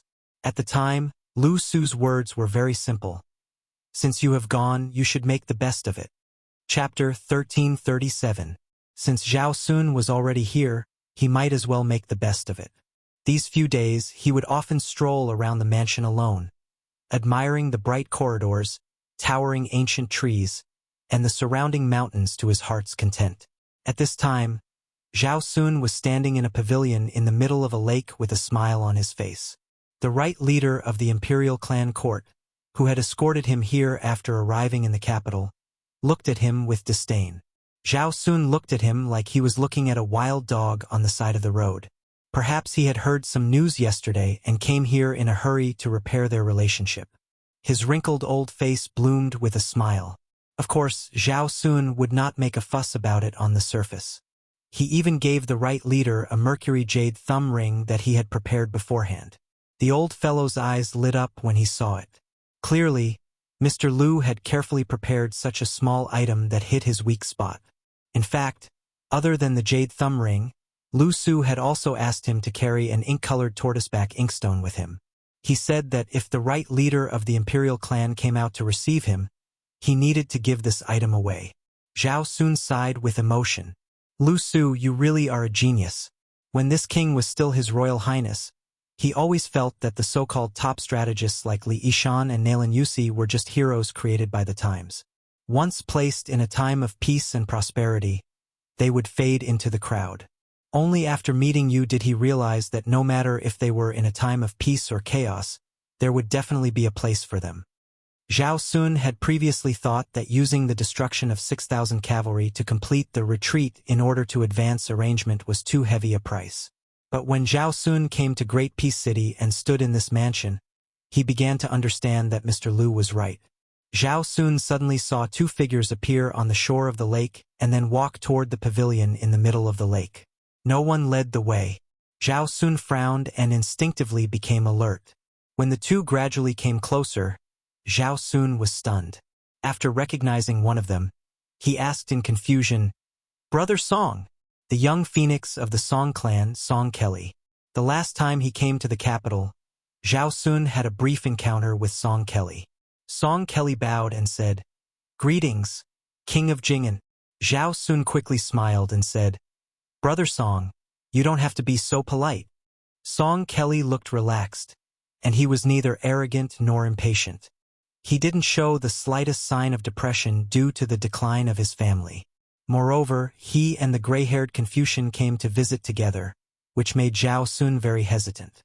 Song Kelly said softly, "This is Mr. Yuan. Sun Shiji and the others from West Chu are just Mr. Yuan's guests." Zhao Sun wasn't stupid. He immediately figured it out. Her surname was Yuan, the real owner of this house. He was the #1 strategist of Liang that his father, Zhao Heng, hated to the bone, half-inch elemental tongue Benshi. Zhao Sun bowed deeply.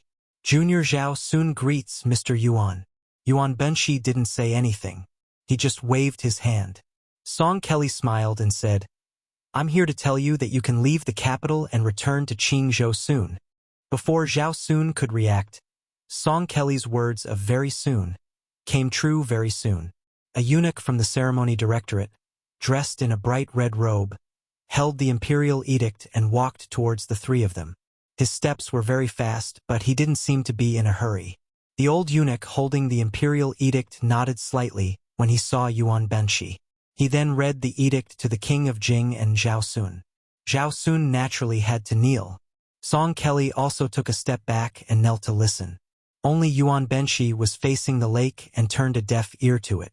The head eunuch, who was one of the top 3 eunuchs in the world, didn't show the slightest change in expression.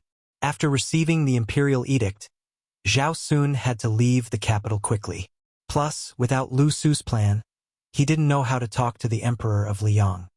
He was afraid of making a fool of himself, so he took the opportunity to leave the pavilion. After Zhao Sun and the head eunuch left, Yuan Benshi asked, "What do you think this eunuch from the ceremony directorate will be asked when he returns to the palace?" Song Kelly shook his head. Yuan Benshi smiled and said, "The emperor won't care about the king of Jing. He will ask Yuan Benshi if he is respectful when he sees the imperial edict." Song Kelly didn't know whether to laugh or cry. Yuan Benshi calmly said, "Previously I advised the late emperor that if Prince Jinggan Zhao Sun had the intention of concealing his strength during the Jingnan campaign, I would issue an edict to have him enter the capital, remove his title of nobility, and demote him to a commoner. If he failed despite all his efforts, he would be allowed to keep his title, but he would have to live in Great Peace City for a year or two." The late emperor took this matter to heart, but it's not that the current Son of Heaven doesn't care. However, to the Son of Heaven, Zhao Sun is just an ordinary vassal king. The Son of Heaven wants to use this opportunity to imitate the way the late emperor dealt with Zhang Julu. He wants to test the waters and nibble away at him bit by bit. Song Kelly said in a small voice, "That's too hasty." Yuan Benshi didn't express his opinion. He struggled to open the conversation and continued, Zhao Sun is very smart. It's not that he is smart. In fact, he is not as smart as his father, Zhao Heng. But he knows how to listen to the people behind him. I wanted him to stay in Great Peace City and watch the world change because Xiang Fan, as the backbone of the world, was too important and could not be lost. That blind but lively young person was a great variable. I originally wanted to completely disrupt the factions of Qingzhou and have either Su Gong or Tang Taizuang go to Xiangfan City. Now it seems that maybe one day, Qingzhou will become a place that the military will fight for. Liang, Beimang, Beiliang, West Chu, Western Shu, Nanjiang, all of these are possible. Song Kelly wanted to speak but stopped. Strategists, scholars who plan, their identities are set. They are just scholars. Then it will depend on how they plan for the people they support. But before that, they must find the right person. Yuan Bunshi narrowed his eyes and said in a deep voice, Li Shan was right to find Su Xiao. Zhao Chongling was wrong. I was right to find the late emperor. Sun Ping was wrong. Nailan Yusi was right to find the Yen King Zhaobing.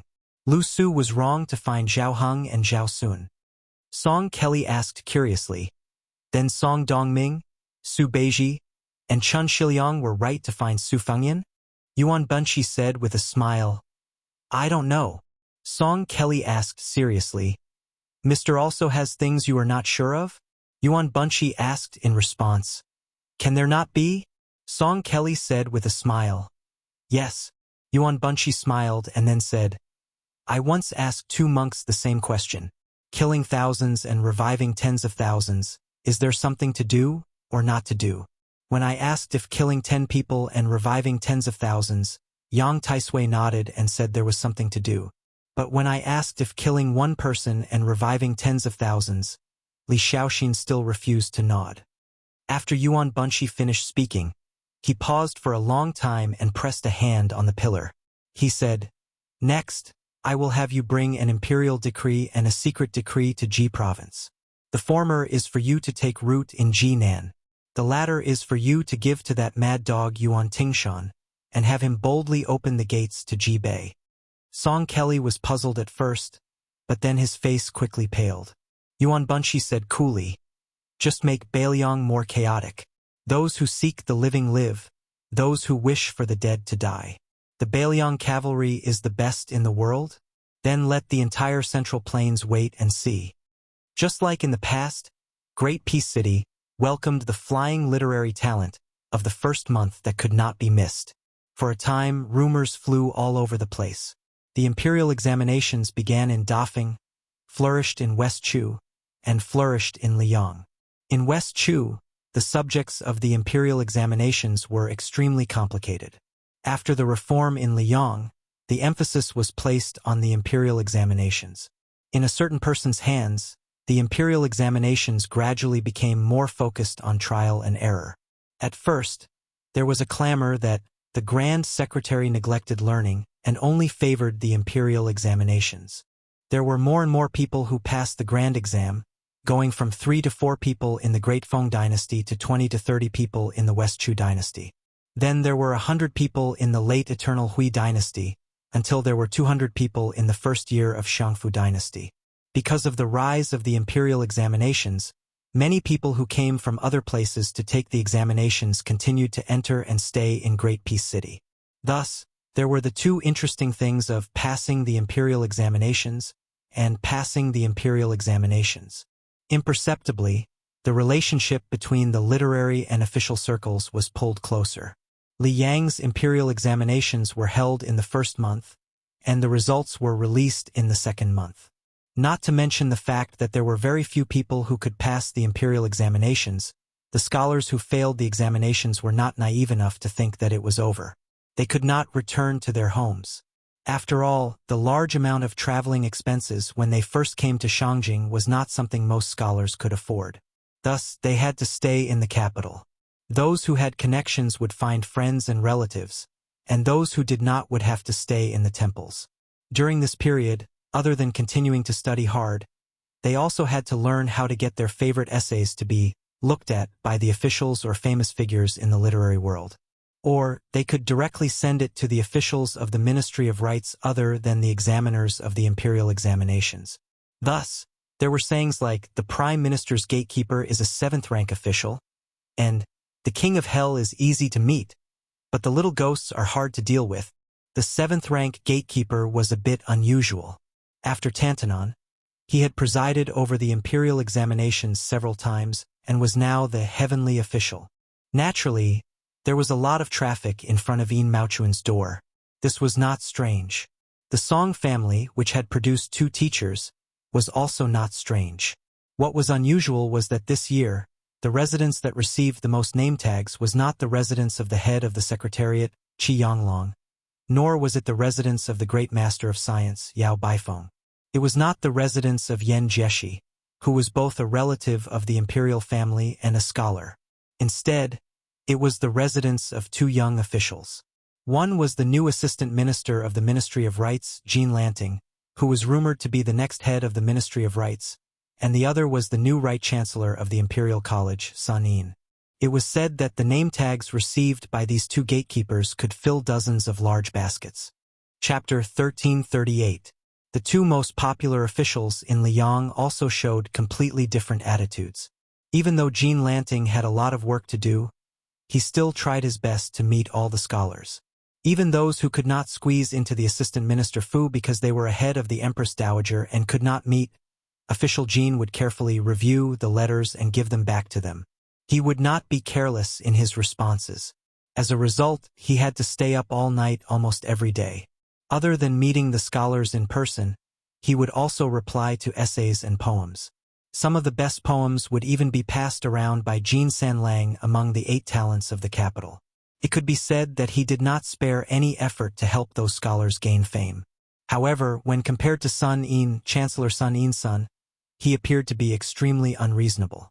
He accepted the invitation, but during the first 10 days of the first month, he did not receive anyone. He only casually replied to 7 or 8 copies of the letters he received. It was just that this fellow's performance during the martial arts lecture at the directorate was simply too shocking. Don't forget, it was this person who won the battle of words that shook the entire court. Thus, even though this person who was recognized as arrogant in the capital wrote the words "you don't know shit" in a letter, the person who received the reply still treated it as if he had received a treasure. He shamelessly spread the news and was treated as a joke by the entire Great Peace City. In just a few short years, it went from the Yellow Door Minister Fu to the Wine Minister Fu and then to the Assistant Minister Fu. Then, was it still far from the title of Minister Fu? After Jean Lanting sent off the other 7 of the 8 talents of the capital, he walked alone in the corridor. He knew that there was a mountain of letters on the desk in the study. He also knew that as long as the imperial examination had not officially started, the mountain would only pile up higher and higher. The Ministry of Rights was indeed the weakest of the 6 ministries. However, once he became an assistant minister, it was a clean yamen with oil and water. However, this kind of oil and water was more hidden than gold and silver. Jean Lanting stopped beside a pillar. He raised his head and closed his eyes. His face was filled with intoxication as he took a deep breath.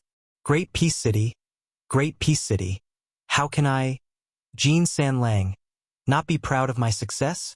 After a long time, Jean Lanting opened his eyes. His gaze was burning.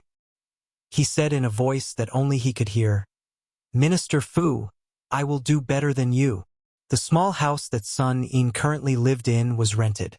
When he first rented it, he was only a small official in the province. The rent was lowered to 10 taels of silver every 3 months after Sun Yin racked his lips with the rich merchant. After Sun Yin's reputation rose, Wuxia eagerly ran to Sun Yin's door and said that he wanted to gift the house to the Right Chancellor. Sun Yin didn't agree and only changed the payment from once every 3 months to once every year. Today, Sun Yin wanted to go out. Through the crack in the door, he saw that there were still a dozen or so people waiting outside. Sun Yin turned and left through the back door. In the end, he was still stopped by a shabbily dressed young scholar. Sun Yin's path was blocked. The scholar introduced himself with a thick old Western Shu accent. Then, he bent over and handed over a stack of things with both hands. It could be many poems, Or it could be a long essay. The scholar's face turned red. He mumbled something. It was clear that he had sent the examination to the assistant minister's manor. Most of the time, he had been examined by Jean Sanlang. It was also certain that Jean Lanting had only given him a dull and tasteless greeting. That was why he came to Sun Yin's place to try his luck. Sun Yin fumbled around and took out a handful of silver. He opened his palm and asked, "I haven't taken a fancy to anyone in the past 10 years. The things in your hands will most likely be mine. I can't even be bothered to scold you."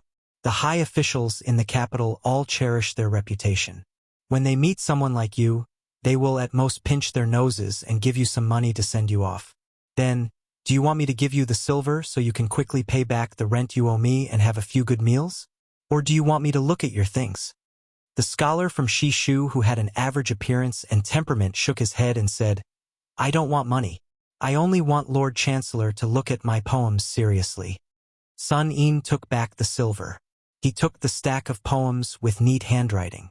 His left hand pinched a corner and his right hand casually flipped through 7 to 8 pages. Soon, he was about to hand it over to the scholar whose hands were full of frostbite. However, when the latter's hands were about to grab the poems, Sun Yin let go first. The poems immediately fell to the ground. Sun Yin looked at the scholar who had a stunned expression. He didn't know why, but he took out a small piece of silver. He casually threw it on the ground. When he brushed past the scholar, he sneered, "I won't pick up that piece of silver. To me, it is not worth mentioning. Your poem should be the same to you, because it's too worthless." Sun Yin swaggered off just like that. After walking far away, Sun Yin turned his head to look at that person. The scholar who was wearing thin clothes was squatting on the ground, picking up the poems page by page. Sun Yin even saw that person raise his arm to wipe his face. Sun Yin sighed and slowly walked towards a mansion that wasn't too far away. When he arrived, the gatekeeper, who was known to be extremely difficult to serve in the capital, didn't stop him at all. He even revealed a very sincere smile. This was obviously not as simple as Sun Yin being the second in command of the Imperial College. Without needing anyone to lead the way, he found Tantanon, who was eating peanuts and drinking wine in the study room. Sun Yin didn't say anything and just minded his own business and drank his wine. Huanwen smiled and said, "Sephora flowers are yellow, scholars are busy. When spring turns green, it means you are busy. Just get used to it. When you reach my age, you won't be busy anymore." Chapter 1339. Sun Yin, who had drunk several large bowls of wine, suddenly picked up a pair of chopsticks and lightly tapped the edge of the wine bowl. He softly said, "The capital's snowy night freezes one's fingers. The broken-down temple beggars snore thunderously. The vermilion gates and high walls are warmer than spring. The purple-clothed and white-clothed old nobility. One can't close one's eyes and beg." Listening to Sun Yin's long speech, Huanwen listened for a long time. A bowl of wine was brought to his mouth, but he didn't drink it. In the end, he couldn't help but laugh and scold, "What a mess!" Sun Yin stopped and didn't say anything. Huanwen drank a mouthful of wine and softly said, "But the meaning is still a little bit." Sun Yin calmly said, "I borrowed it with a piece of silver. I borrowed it, I can't afford it." Tantanon was shrewd and experienced. He only leisurely drank another mouthful of wine and let out a string of tisk-tsk sounds. It wasn't clear if the wine was too spicy or something else. Sun Yin asked, "There's no more wine?" Huanwen rolled his eyes and said, "Young people shouldn't drink to drown their sorrows. Young people don't know what sorrows taste like. Only 70 or 80 years old, tired of living, would drink to destroy people's livers." Sun Yin glared and said, "Don't be jealous, speak human language." Huanwen slammed the empty wine bowl on the table and also glared and said, "You don't understand what I mean, kid? There's no more wine for you to freeload." Sun Yin slumped against the back of the chair. Huanwen said angrily, "If you didn't know to take advantage of your official status and put your first month's salary into your pocket and quickly change it to a yearly payment with that merchant, you wouldn't even be able to enter my door, let alone drink those few bowls of wine." Huanwen was really angry when he spoke of this. He used his finger to fiercely point at the youngest Right Chancellor in the history of the Imperial College. You've got water in your head, with Beimang and Liang as the offensive and defensive sides. Talking about martial arts? Talk your head. Huanwen grabbed the wine bowl on the table and threw it at Sun Yin. He didn't care that Sun Yin's forehead was bleeding profusely. He said in a stern voice, well said. In the face of a national calamity, you don't care about your body for martial arts, you don't care about your reputation for literature. An inch of blood for every inch of land. What a good Beimang, going straight to Great Peace City. In this world, only you, Beiliang Sun Yin, know the art of war and understand the current situation. Sun Yin simply closed his eyes. He did not fight back, nor did he retort. The more Sun Yin acted like this, the angrier Huanwen became. He slammed the table heavily. Do you think His Highness the Crown Prince, who was sitting on the praying mat at that time, is a fool? The head of the Secretariat, Qi Yanglong, is a fool? Huanwen cursed. Do you think I, Huanwen, am a fool? F***CKU. Sun Yin said indifferently, I'm sorry, my mother died a long time ago. F***CKU. Also dead. I don't care if your 18 generations of ancestors are dead or not. Sun Yin did not speak anymore. Huanwen paused, his expression distressed. His hands trembled as he said softly, Bai Yan'er never showed favoritism in his life. He only made an exception once for a bastard like you when he was alive. Sun Yin's expression was wooden. In the Imperial College, there were so many scholars who felt that the Beiliang's 300,000 cavalry should have all died. They even felt that it was okay if the millions of Beiliang citizens died. When Yan Jinchuan died, they did not do anything.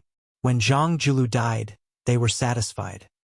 These people felt that if they were Yan Jinchuan, they could easily defeat Xiexi's cavalry.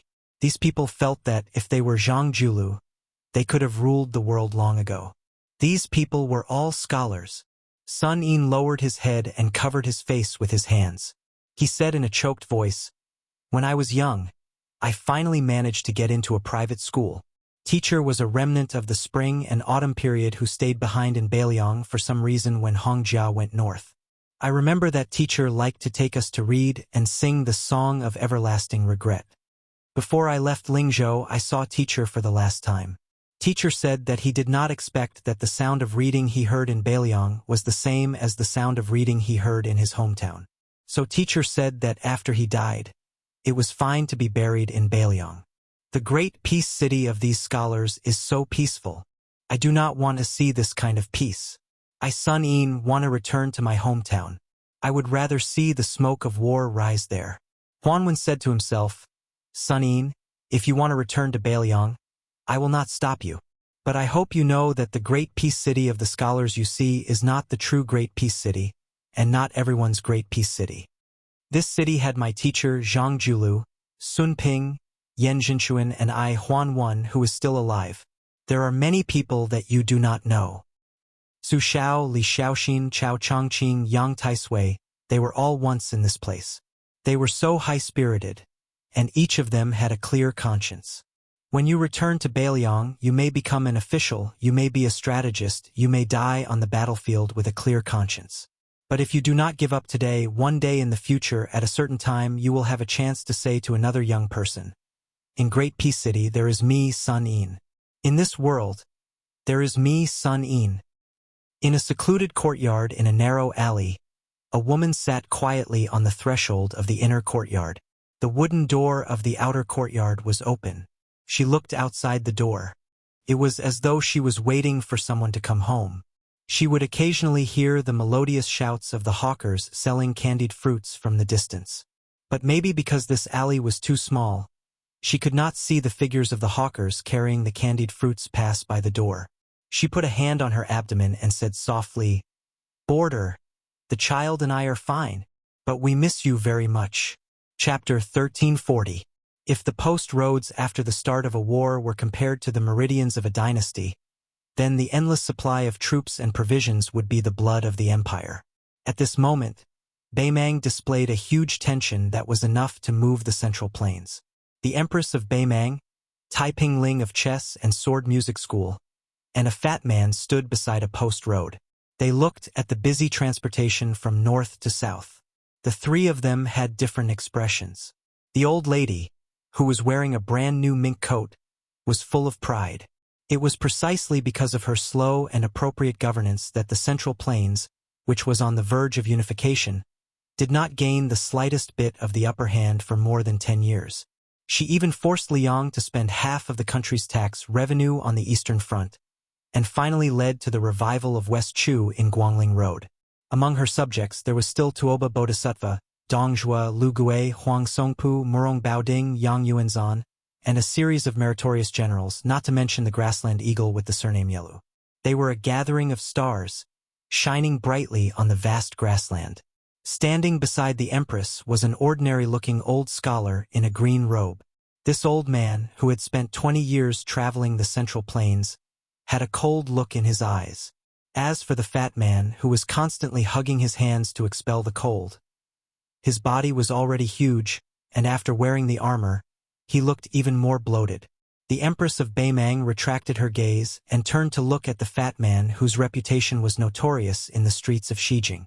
She joked, "South Chu and North Dong, two big fatties. Back then, you lost to Chu Lushan and were driven out miserably. Now that he has become the Protector General of Beiliang, you are the king of the South Courtyard. In terms of official position, you are already better than him. Do you have the confidence to get back at him this time?" Dongzhuo, the king of the South Courtyard, who was in charge of the entire border war, did not grin in front of the old lady for the first time. He rubbed his cheeks and said softly, "If Lu Qiuer and I had the same number of troops, it would probably be very difficult. But the current situation is that I have 1 million troops against his 300,000 troops. There is no reason for me to lose, but I always feel that it is a little unfair. When I see Lu Qiuer, he will definitely not be convinced." The Empress of Beimang smiled and said, "I know myself well. I don't know much about war, so I don't have the bad habit of giving orders to the warriors at the border. It's just that your deployment of troops is so strange that I was so curious that I traveled more than 800 miles to see you. Even though the imperial decree of peace has patiently explained your intentions to me time and time again on the way, I still hope to hear it from your mouth. Otherwise, I won't feel at ease." After Huang Songpu heard about your deployment, he was so angry that his face turned ashen. He even shamelessly asked me to allow him to be the king of the South Courtyard again. He just wants you to pack up and get out of here, so that you don't squander the wealth that the South Dynasty has accumulated for 20 years. Dongzhuo clenched his fist, knocked on his red nose, and said in a muffled voice, "Among the Liuzhou, Yuzhou, and Liangzhou that border our dynasty, Liuzhou is the easiest to take, and Yuzhou is the most exhausting. But of course, the northern line of Liangzhou is the most difficult to take." At this point, Dongzhuo paused for a moment. The Empress of Beimang waited patiently, but the fat man was completely silent. After waiting for a long time, the old lady could not help but laugh angrily. "Are you done?" Dongzhuo continued. "Logically speaking, it's better to break one finger than to injure all 10. The main force should attack Liangzhou and march straight down, swaggering all the way to the Beiliang Palace on Mount Qingliang before stopping. Using a relatively small number of troops on the two flanks to tie down Yuzhou and Liuzhou is the best strategy." The Empress of Beimang nodded. It was obvious that she thought so too. In fact, this was the conclusion that Beimang had reached in the early stages of their discussion. The dried-up bait in Liuzhou did not interest the Beimang at all. Attacking Liuzhou was meaningless other than prolonging the supply line. If the stalemate in Liuzhou was prolonged, Beimang's gains would not make up for the losses. After all, there were several elite cavalry units on the border of Liangzhou that were equipped with terrifying long-distance attacks. Li Yishan had single-handedly created the situation of more than 100,000 refugees in Liuzhou. His original intention was to increase the breadth and thickness of Beiliang's strategy, which had always been its weakness. Dongzhuo put on a distressed expression and said, "This strategy was indeed the best strategy. However, after more than 10,000 light cavalry units infiltrated Jizhou, the situation began to change. Furthermore, Beiliang has been flirting with the western regions for the past few years. I'm afraid that when the time comes, not only the north of Jizhou, but also the western regions will emerge and attack the southern dynasties. When the time comes, the southern dynasties will be in a mess. I've considered Su Fengyan's temperament. He's a scoundrel who's never afraid of dying together with others. He'd rather give up his headquarters in Liang province to defeat the southern dynasty. I'm sure he'd do it. Even if he has to wipe out all the Beiliang cavalry, he'll still destroy the foundation that Beimang has painstakingly built up over the past 20 years. This should be his plan. Dongzhuo suddenly spat and cursed. King Liang. He's so lucky. After Su Shao the butcher left, he's replaced by that crazy Su Fengyan. Even if it were Chen Jibao, I wouldn't be so conflicted. Dongzhuo's eyes turned ruthless. He gritted his teeth and said, since Su Fengyan wants to risk his life, it's simple. I won't give him the chance to play tricks. Beimang's million-strong army will be divided into 3 groups. I'd like to see how he'll twist and turn. After all, we have the advantage in numbers on every front. Yan Wenluan said that 150,000 corpses are needed to fill the gourd, so I'll use 300,000. Liuzhou has 30,000 dragon elephant cavalry and those refugees. I'll use General Lu Gui's 200,000 to fight. Liangzhou is difficult to conquer. Will 500,000 be enough? If it's not enough, I'll ask your majesty for another 200,000 to 300,000. The Beimang Empress frowned and said, in this way, although the southern dynasty won't have anything to worry about, isn't the price too high? Dongzhuo shook his head and said, the Liang imperial court dares to use West Chu to train their soldiers. As a people who live on horseback, we Beimang are natural warriors. Why wouldn't we use Beiliang to train our soldiers? The old lady wanted to say something but stopped.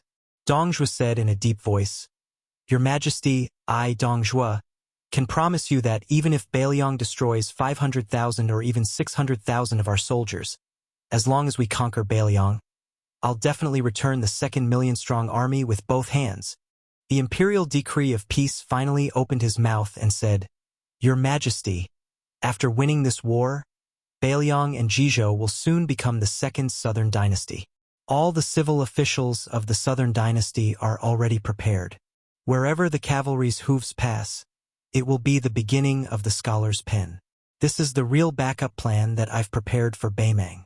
As long as Beimang's army conquers those territories, I'll be able to manage those places immediately and let the Beimang dynasty's borders follow the war horses as they move southward. The Beimang Empress nodded, but soon asked worriedly, I'm not doubting your ability, but will the Liang imperial court give us enough time to digest the results of the war? Also, won't Gu Jiantong's eastern front take the opportunity to cause trouble? The imperial decree of peace said calmly, everyone thinks that West Chu's revival is a flash in the pan, but I firmly believe that Chao Chongqing will be able to see the top of Great and City's city wall. Dongzhuo smiled and said, Yuan Benshi and the others felt that after the Battle of Liangmang, even if they gave up the entire northwest to us, they would still have the 2 pillars of Liao, Gu Jiantang and Western Shu, Chen Jibao to support the border. Therefore, they were happy to see the last drop of blood of Beiliang. However, if it's really as the imperial decree of peace said, then Gu Jiantang will have to leave the 2 Liao and return to Great and City. At that time, we can place a small number of troops in Beiliang to deal with Chen Jibao. Taking a step back, at that time we will have the depth of Beiliang and the southern dynasty. This is a huge geographical advantage that cannot be ignored. Naturally, we will be able to greatly reduce the losses caused by Chen Jibao's troops. No matter how amazing Chen Jibao is, it will be difficult for him to turn the tide in a short period of time. However, we can follow West Chu's lead to Great and City and take a look at the world's largest city with a population of millions. I, Dongzhuo, must go and see how tall the city wall is, the old woman said emotionally, after training with the Beiliang cavalry, then climbing up the city walls of Great Peace City, and taking care of Gu Jiantang and Chen Jibao in the central plains. The men of Beimang will kill their way to the southern border and throw themselves into the sea. Even though I am a woman, I feel heroic just thinking about it. Dongzhuo grinned. The magistrate of peace glanced at the king of the southern courtyard, who had left everyone else in the dust in the Beimang court. His gaze was complicated. The Empress of Beimang raised her hand and patted the fatty's shoulder. She said calmly, "As long as you can reach that step, I am not that Liang Zhao Dun. I can tolerate a Dongjua who seizes territory. South of Guangling River, everyone can have the surname Dong. I want the history books to remember the name Dongjua for hundreds and thousands of years. After 100 years." She looked to the south and laughed loudly. "In the future, whatever the surname of the world, I have no children, I don't care." With a thump, Dongjua knelt on the ground. The old woman kept looking to the south. "Old cripple, the world could have had the surname Su."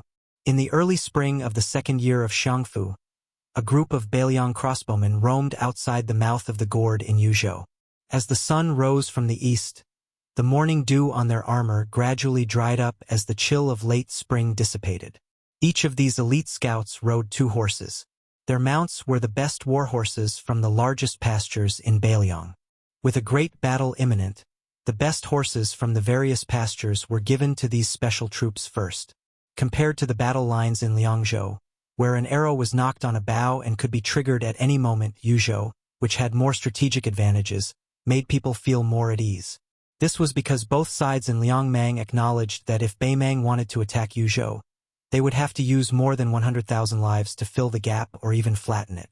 Butcher Su Shao had spent more than 10 years meticulously building the Wu castle system at the mouth of the gourd. It could be said that it had reached the pinnacle of defense in the history of the Central Plains. Endless black armored cavalry poured into the mouth of the gourd like a flood. This scene was like the great tide of Guangling River. Chapter 1341. Once upon a time, there was a mountain called Wudong. There was a peak on the mountain called Lotus. A young Taoist once lived on the peak. He wanted to go down the mountain but didn't dare. His name was Hong Shixiang. But after that young headmaster returned from the mountain, it was said that he left the world. Then, the even younger headmaster, Li Yufu, brought back a young child with spirited eyes. His name was Yufu.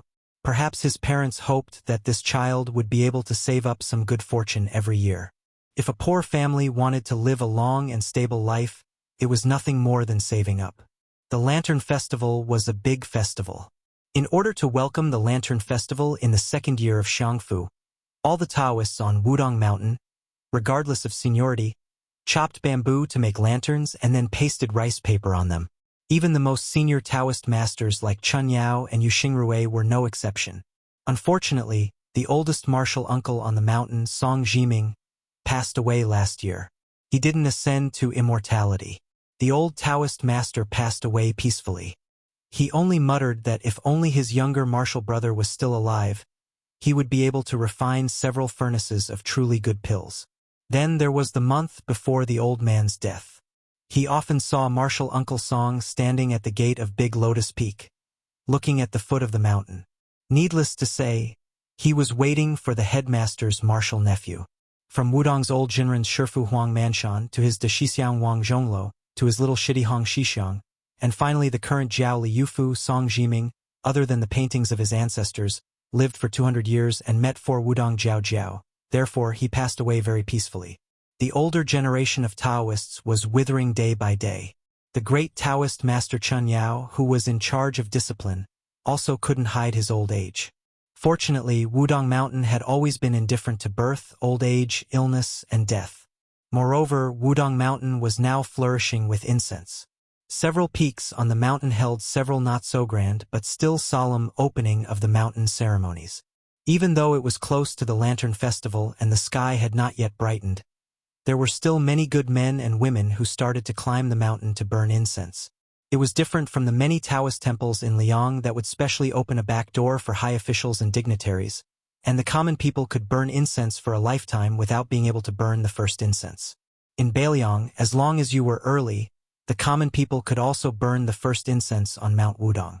There was an endless stream of pilgrims on Mount Wudong's southern Divine Avenue, and there were even many foreigners who spoke with foreign accents. As Beimang's army was marching south, the 3 prefectures of Beiliang were like a funnel, and the population was plummeting. These foreign pilgrims were like carps swimming against the current, which was enough to show the prosperity of Mount Wudong. There were even rumors that the imperial court would soon transfer the title of Mount Longhu to Mount Wudong to appease the people of Beiliang. Among the incense-burning army, there was a young man and woman who looked like a young couple. Probably because they were from a small family, they did not wear embroidered clothes or mink coats, nor did they have intimidating squires. They did not even have a lantern. They were climbing the mountain together with another family they met at the foot of the mountain, and they used the family's lantern to make their way up the mountain easier. The young man introduced himself as Su Qi, a native of Beiliang. His wife's surname was Liu, and her hometown was Qingzhou. In his words, she was married to a chicken and followed the chicken and dog, which was why she had come to Beiliang to suffer hardships. The large family traveling with them consisted of 4 generations, a total of 16 people. The old man's surname was Yan, and he was 80 years old. He said he was Taoist Guangling, and he had been an official in the capital as well as a local official. He had only returned to his hometown last year. The old man spoke humorously and was extremely talkative. Along the way, he chatted with Su Qi about what he had seen and heard in the north and south of the Yangtze River, adding a lot of laughter to the boring mountain journey. Although Su Qi did not say anything surprising, he was able to pick up on the old man's words every time. Other than the old man, the other 2 men of the Yan family originally did not like this so-called Beiliang barbarian. This could not be blamed on their arrogance. Among the many territorial disputes in Liang, Beiliang, where Su Xiao was in charge, and Nanjiang, where Zhao Bing, the prince of Yan, was in charge, had always been the big brother. Not to mention the second brother, both were barbarian lands in the imperial court. They could not even compare to the 2 Beiliang. As a result, there was once a big joke in the imperial court. They remembered that the first Beiliang scholar had passed the imperial examination like a carp leaping over the dragon's gate, becoming a jinshi. This made Tai and City very surprised, and they wondered how there could be scholars in Beiliang. As a result, many people helped that scholar search the family tree. When they finally found out that the scholar's ancestral home was in Jianzhou of the Central Plains, they felt relieved. However, they did not care about the fact that the scholar had been born and raised in Lingzhou of Beiliang for many generations.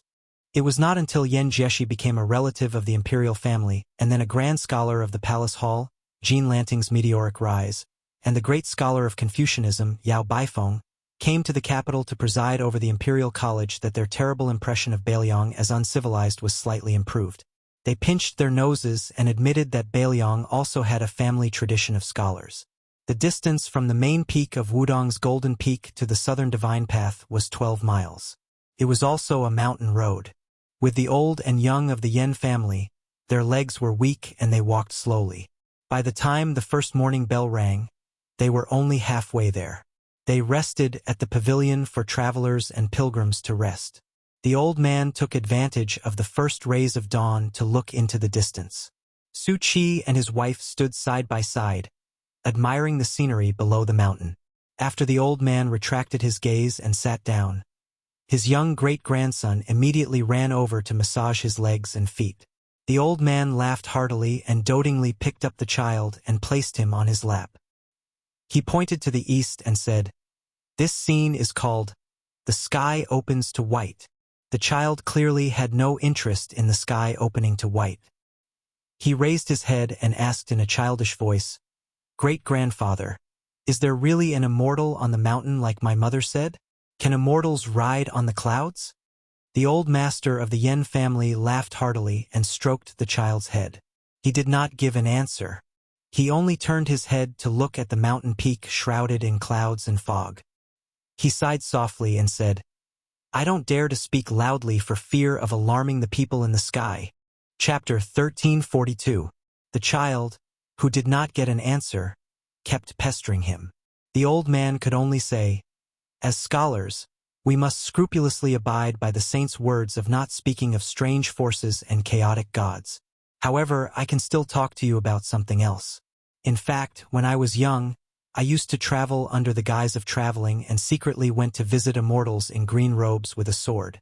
Perhaps I didn't have the lucky chance, so I didn't meet those masters with white hair and youthful faces in the eyes of the world. However, when I was middle-aged, I went to the Taoist master mansion on Longhu Mountain with many people and met the old Taoist master of that generation. However, we didn't have the opportunity to have a deep conversation. After all, at that time, my official status was too low and I was only at the bottom. At that time, I felt that being an official was inferior to cultivating Tao. There were so many scholars in the world, and it was so difficult to become a scholar after the death of a grand tutor. There weren't many people who cultivated Tao in the world, so it was relatively easy to become a first-rank official. The child was disappointed. Great-grandfather, then why did we come all the way to Mount Wudong? My father said that his bones were about to fall apart from the bumpy ride. A young Confucian scholar nearby suddenly blushed. The old man stroked his snow-white beard and smiled. Great-grandfather has never seen immortals, but when I was in charge of a region, I met a Taoist priest of the same age. We had a pleasant conversation, and that Taoist priest taught me a set of body-nourishing techniques. The reason why great-grandfather can live to this age is because of that Taoist priest's kindness. Although so many years have passed, I still remember that Taoist priest's appearance very clearly. He was tall, benevolent, righteous, and heroic, with the style of an ancient wandering scholar. Compared to the yellow-purple noble of the celestial master's residence, he really didn't have any arrogance. The old man sighed. That Taoist priest was the previous leader of Mount Wudong, called Wang Zhonglo. I only found out that he was the leader of Beiliang's Mount Wudong after a long time, so before I was completely buried in the earth, I hurried here to take a look. At the same time, I also wanted to see how high Beiliang's northwest sky was. Because when great-grandfather was an official in Tai and City, there was an imperial censor who impeached a person. He said that after that person arrived in Beiliang and held a banquet, he pointed to the chair under his butt and said to everyone that this chair was not the dragon chair, but it was much higher than the one in the capital. The old man's son was almost 60 years old. After hearing this, he laughed and said, "It's most likely nonsense." The old man nodded. Beiliang Su Chi, who had been watching the old man carry his great-grandson, did not say anything. He turned around and silently looked into the distance. His wife held his hand, tilted her head and asked softly, "Is it true or not?" It was indeed the Su Fengnian's Su Chi. He said softly, "It's true. I was still young at the time. I was sitting on my father's lap. He was actually the one who said this to me. He probably wanted to tell me that being an emperor was meaningless." Su Fengnian gripped Lu Qingyan's slightly cold small hand, quietly revealing the truth. Officials retiring at 70 is Liang Imperial Court's rule. Being able to retire at 79 is not something anyone can do. The old man is Yen Song, the highest-ranking official in the capital, the left assistant minister of the Ministry of Rights. He did not have the same political opinion as Grand Secretary Zhang Julu. Later on, he was pushed aside to Gangnam-do's Luzhou. He was disheartened, and thus began to study in peace. This time, Grand Secretary Zhang's reputation was ruined. The entire court kept quiet out of fear. Yen Song was one of the few who dared to stand up for Grand Secretary Zhang, so it could be seen that back then, he and Zhang Julu had an open and above-board dispute. The reason why I traveled with him was because Su Zhao's impression of this person was not bad. Of all the people who scolded him, Yen Song scolded Su Zhao fiercely, but it was reasonable. The old man suddenly smiled at Su Fengnian. Su Chi, before I entered Beiliang's territory and came to Wudong Mountain, I visited a few academies. The scene there greatly surprised me. It seems like your new King Liang is even more scholarly than the old King Liang. It really is rare. Lu Chengyan glanced at Su Fengnian, who revealed an expression of shame for the first time, and smiled knowingly. Su Fengnian turned around and said, "It must be because he knows that his martial arts are not as good as Su Zhao's, so he can only take a step back and fill in the gaps in his scholarly work." The child was confused. He tugged on the old man's sleeve and asked, "Great-grandfather, didn't my uncle say that the king of Beiliang's martial arts are very powerful?"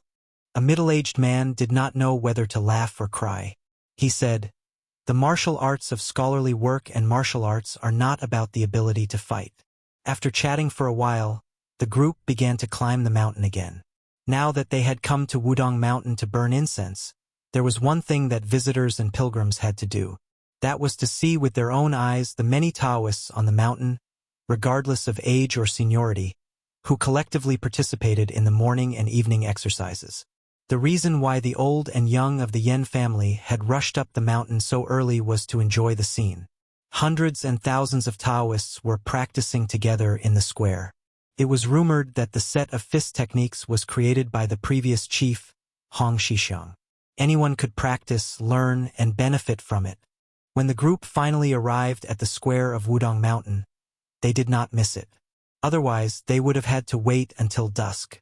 Sure enough, just as the rumors said, countless Wudong Taoist priests who were standing close to each other were practicing martial arts together in the square. Even the layman could tell that the set of martial arts was comfortable. Yes, comfortable.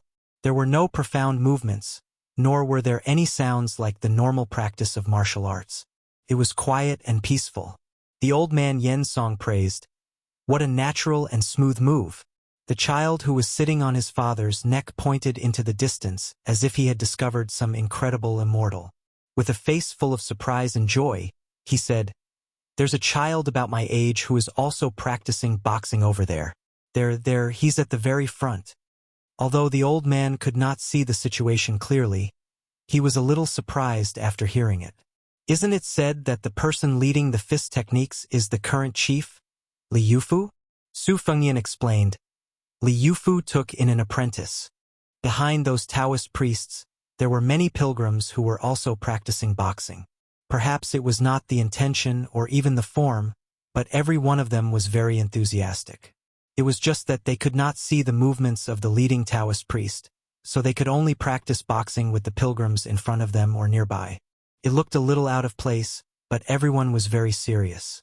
Then the old and young of the Yen family saw a young Taoist who did not seem to be very senior slowly walking from the front to the back. Along the way, he was constantly giving instructions to the pilgrims who were learning the fist techniques. He smiled and helped to correct any movements that were too forceful, or where the technique was not in place, or where the wrist was not enough, or where the back was misunderstood. Su Fengyan looked at the young Taoist who was leading the fist techniques meticulously. His expression was a little strange. When the young Taoist saw Su Fengyan, he smiled and walked quickly. Lu Chengyan whispered, "Do you want to practice too?" Su Fengyan asked, "Do you want to see?" Lu Chengyan smiled and nodded. Su Fengyan slowly walked forward and stood at the back of the line. Then he began to practice leisurely. The young Taoist was stunned for a moment. Then he stood beside Su Fengyan. Their movements were the same, smooth and pleasing to the eye. Su Fengyan closed his eyes. In the past, there was an unlucky guy who knew that he would be beaten every time he saw him. He would force a smile and say, "You are here." Su Fengyan whispered to himself, "The one who rides the bull. I am here." Chapter 1343. Wudong Mountain and Su Fengyan were fated to be, and it was Su Fengyan's blessed land. This was already recognized by Beiliang. It was said that Su Fengyan, the new Prince Liang, was able to become the world's #1, thanks to the hard work of the two headmasters when he was practicing on the mountain. That was why he was able to make rapid progress in the realm of martial arts. Nowadays, the elephant cleansing pool on the mountainside of Wudong Mountain had become the holy land of neo-martial arts. The stone house behind the waterfall was crowded with martial artists from all over the world who came to meditate and face the wall every day, just to touch the immortal aura of the invincible man in the world. Every now and then, there would be people fighting for a place. This disturbed several young Taoist priests who were in charge of cleaning the elephant cleansing pool. They often complained to their master that it was delaying their practice and desperately begged for a change. Later, the headmaster, Li Yufu, let his disciple, Yufu, take over the responsibility. However, although Wudong Mountain opened the elephant cleansing pool to the public, the small thatched cottage and the small vegetable garden not far from the pool were always hidden under the instructions of Beiliang Palace. No outsiders were allowed to come near. The little Taoist priest, Yufu, would occasionally go to the thatched cottage to play. The originally abandoned vegetable garden also saw green again. After separating from the Yen family, Su Fengyan followed Li Yufu to the elephant cleansing pool. When Su Fengnian saw a large group of people bustling out of their tents and going to the pool to wash up with cotton towels on their shoulders, he did not know whether to laugh or cry. He turned to Li Yufu and asked, "Is it like this all year round?" Li Yufu nodded and smiled. "Yes, these martial artists generally do not make trouble. They take care of themselves. Every day, except for going to the square to practice martial arts in the morning and evening, they practice here. Wudong Mountain can't drive them away." It was unknown who had spread the news that youngest martial uncle had cut the waterfall with his wooden sword. Over the past half a year, more than 100 broken wooden swords had been fished out of the pool. Later on, there was another saying that the reason Wang Ye's divine skill was so great was because he found a martial arts secret manual at the bottom of the lake. Therefore, even though these people were not landlubbers when they went up the mountain, now each and every one of them was very familiar with the water. However, they did not find the secret manual, but they did find a lot of pebbles as bright and clean as jade from the bottom of the lake. Scattered all over the place, there were at least several hundred of them. Later on, after some discussion, they found a craftsman at the foot of the mountain who polished a set of top-notch chess pieces and presented it to Wudong Mountain. Although the gift was not heavy, but the affection was heavy. Su Fengnian was speechless. The Jianghu he was familiar with was like this. The lower the level of the market, the more pitiful and lovable it was. He found a gap and squatted by the elephant pool. Beside him were two Jianghu men who were still wearing old unlined clothes despite the cold of spring. Su Fengnian knew that this was not the realm of being unaffected by the cold and heat. They were just pretending to be strong.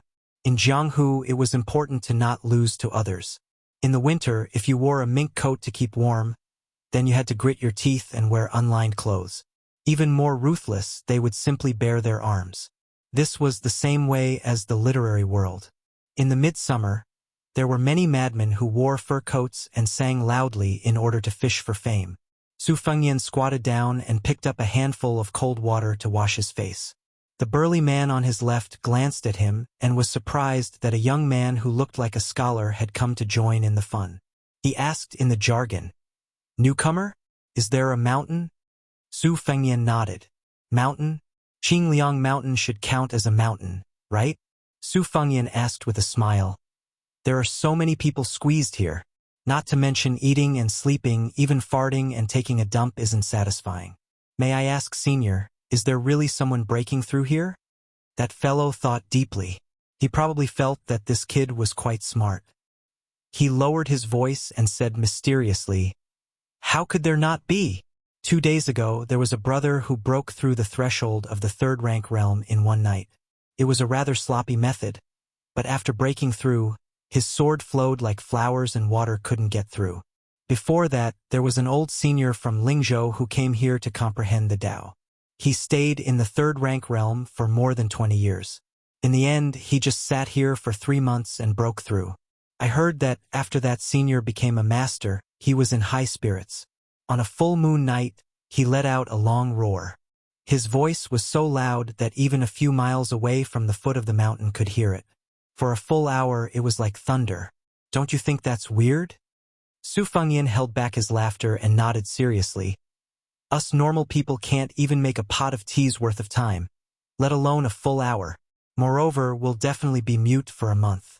For this senior expert to be able to roar for an hour, he definitely has a lot of internal strength. He's definitely in the master realm."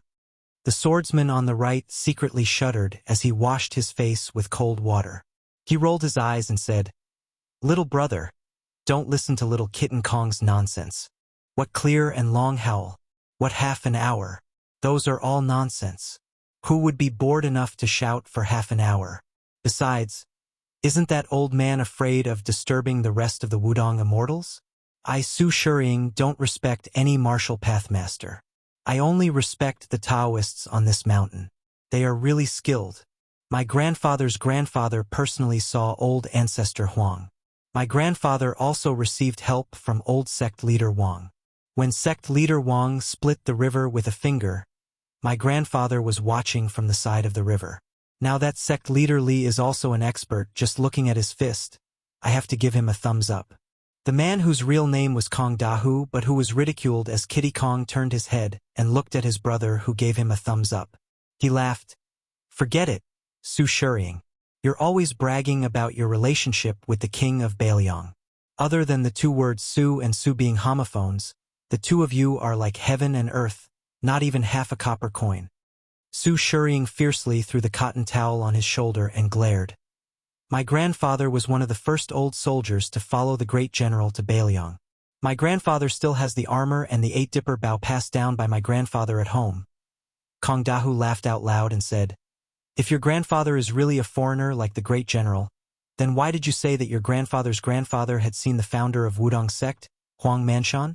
Did you not prepare your boast properly? Su Shiying felt guilty for a moment and then became angry out of humiliation. He said, Anyway, my grandfather was born in the second generation of the Liaodong old barracks. Before the imperial court used the era name Yonghui, he had followed the great general to the north and south. My grandfather could shoot with the 8-dipper bow on foot and hit 8 out of 10. He could shoot with the 6-dipper bow on foot and hit 7 out of 10.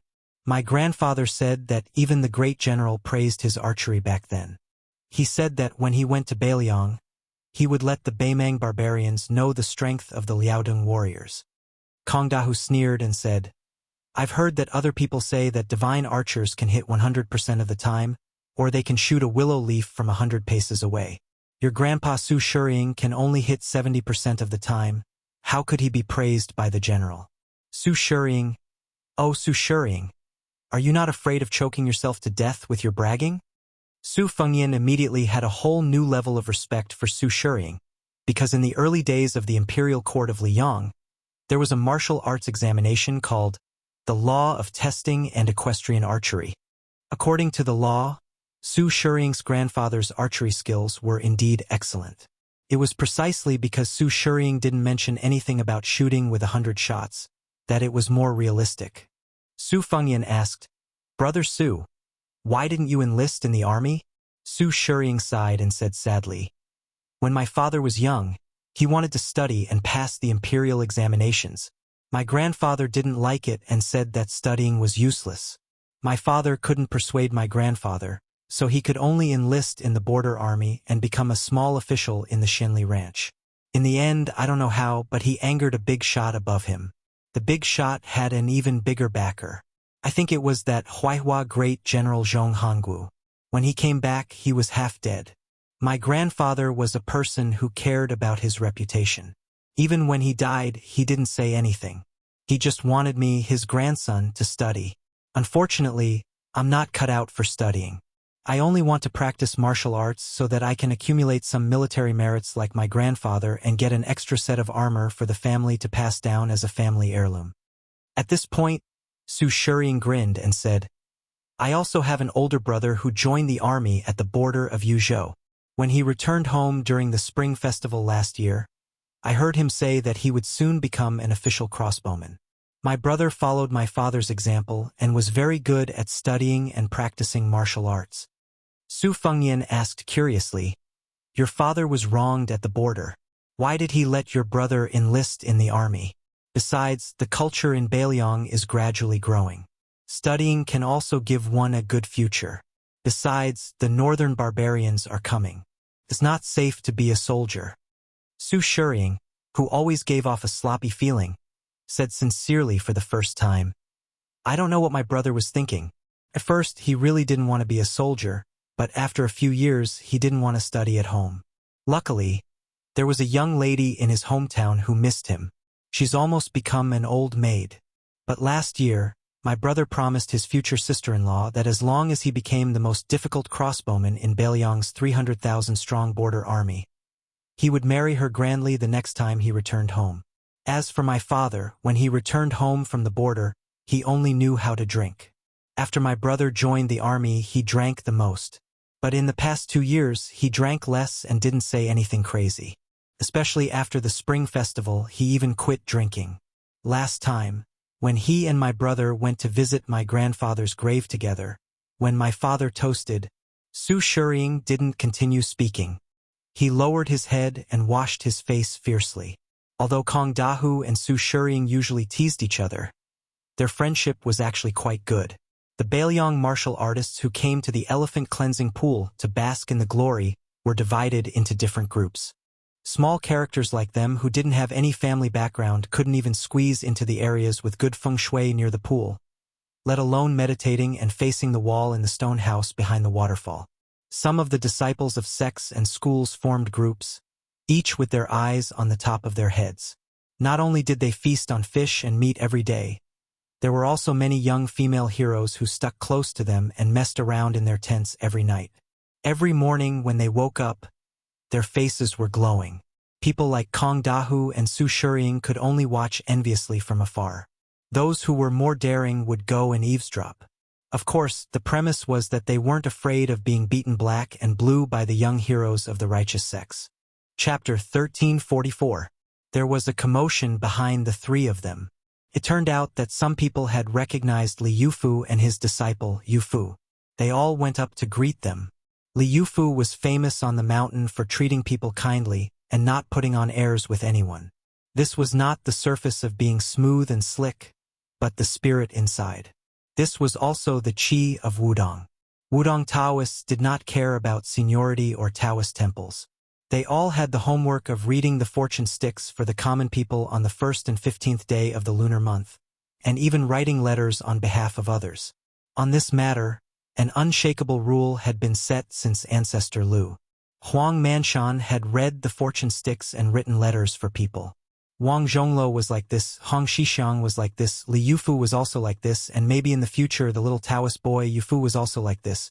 Cultivation in Wudong was to cultivate people before becoming an immortal, and cultivate oneself before becoming a Taoist.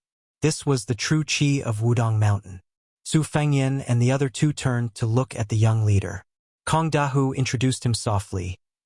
This is Wudong's leader Li, a disciple that the old immortal Yu Xingrui took in the Eastern Sea in his early years. Leader Li's temper is very good. There are rumors in Jianghu that he killed an evil dragon in the number 1 blessed land of Taoism, Earth Lung Mountain. His cultivation is unfathomable. There are also people who say that the king of Bailiang made a special trip to Wudong Mountain to write to the imperial court, requesting for Wudong to be conferred as the ancestral court of Taoism. I think this is reliable. In the past, I didn't have much of an impression of that prince. Later, he sent troops to the border and refused the imperial edict to enter Bailiang, which was very satisfying. He also killed the arrogant and domineering old military chief Zhong Hongwu in Lingzhou. I feel that the new Prince Liang did not disappoint. This time, when the northern barbarians attacked, I heard that prince went directly to the border and did not hide in Mount Qingliang. This matter was done to vent people's anger. Otherwise, if he became the number 1 master in the world and still hid at home, it would be too embarrassing for Bailiang. For those of us who walk the Jianghu, if we leave Bailiang, wouldn't we lose face? Su Fengyan smiled helplessly. Su Shiying softly said, "If the battle at the border is fierce, I'll ask my brother to introduce us to kill the barbarians. Killing 1 is worth it, and killing 2 is worth it." Kong Dahu couldn't help but mock. "You're just a pretty face. If you go, you'll definitely lose money. Do you really think that the northern barbarians are easy to mess with? Those barbarians have been relying on archers and horses since they were young. Their archery skills and horsemanship aren't bad. It'll be useless even if you go." Kong Dahu suddenly sighed with emotion. His Highness has done something wrong. He gave all the good stuff in the Tide Listening Pavilion's armory to that Wulin Alliance head of Mount Hui. It looks like that purple-clad woman is as beautiful as the rumors say. Otherwise, His Highness wouldn't have been so generous. Speaking of which, it's not a bad idea to leave some leftovers for us martial artists in Bailiang. Let's not talk about top-notch secret manuals, second or third-rate ones. Just give us 1 or 2 of them. Su Shiying spat. "With your little backbone, you want to become a peerless expert? Even if His Highness were to give you a pile of secret manuals, it would still be a dream." Kong Dahu didn't get angry. "You, Su Shiying, have a lot of backbone. Can't you just give me a few pounds?" Su Fengyan tried to smooth things over with a smile. Wudong's nameless fist technique that everyone can learn has deep meaning. It contains Hong Shixiang's understanding of the Great Tao. I dare say that even if you only learn this fist technique for the rest of your life, you'll benefit from it regardless of whether you've been training in the past. Let's not talk about attaining the Tao and ascending to the heavens or becoming a first-rank expert. After all, it all depends on one's fate. But if you want to talk about strengthening the body and extending life, you'll definitely be able to ask the King of Hell for a few more years. In my opinion, even the 100 secret manuals in the Tide Listening Pavilion can't compare to that fist technique that everyone can learn. Kong Dahu was skeptical. Little brother, is this fist technique really that extraordinary? Su Fengyan nodded and said, it's just like an article written by a blind person. It looks very knowledgeable, but in everyone's eyes, it's just that. It's not really good knowledge. Similarly, the harder it is to learn a martial art, the higher the threshold. It might not be a good martial art. Kong Dahu laughed. This logic sounds nice, but it might not be true. Which martial art in the world doesn't have a high threshold? Little brother, do you think the old god of swords Li Chuangong's two sleeves green snake is hard to learn? How could it be something that anyone could learn? The new god of swords Dong Tai's sword technique. Even a master wouldn't be able to understand it. Su Fengyan, who was rebutted, laughed. This is the brilliance of Wudong's fist technique. It is also the true meaning of Hong Shixiang's great Tao.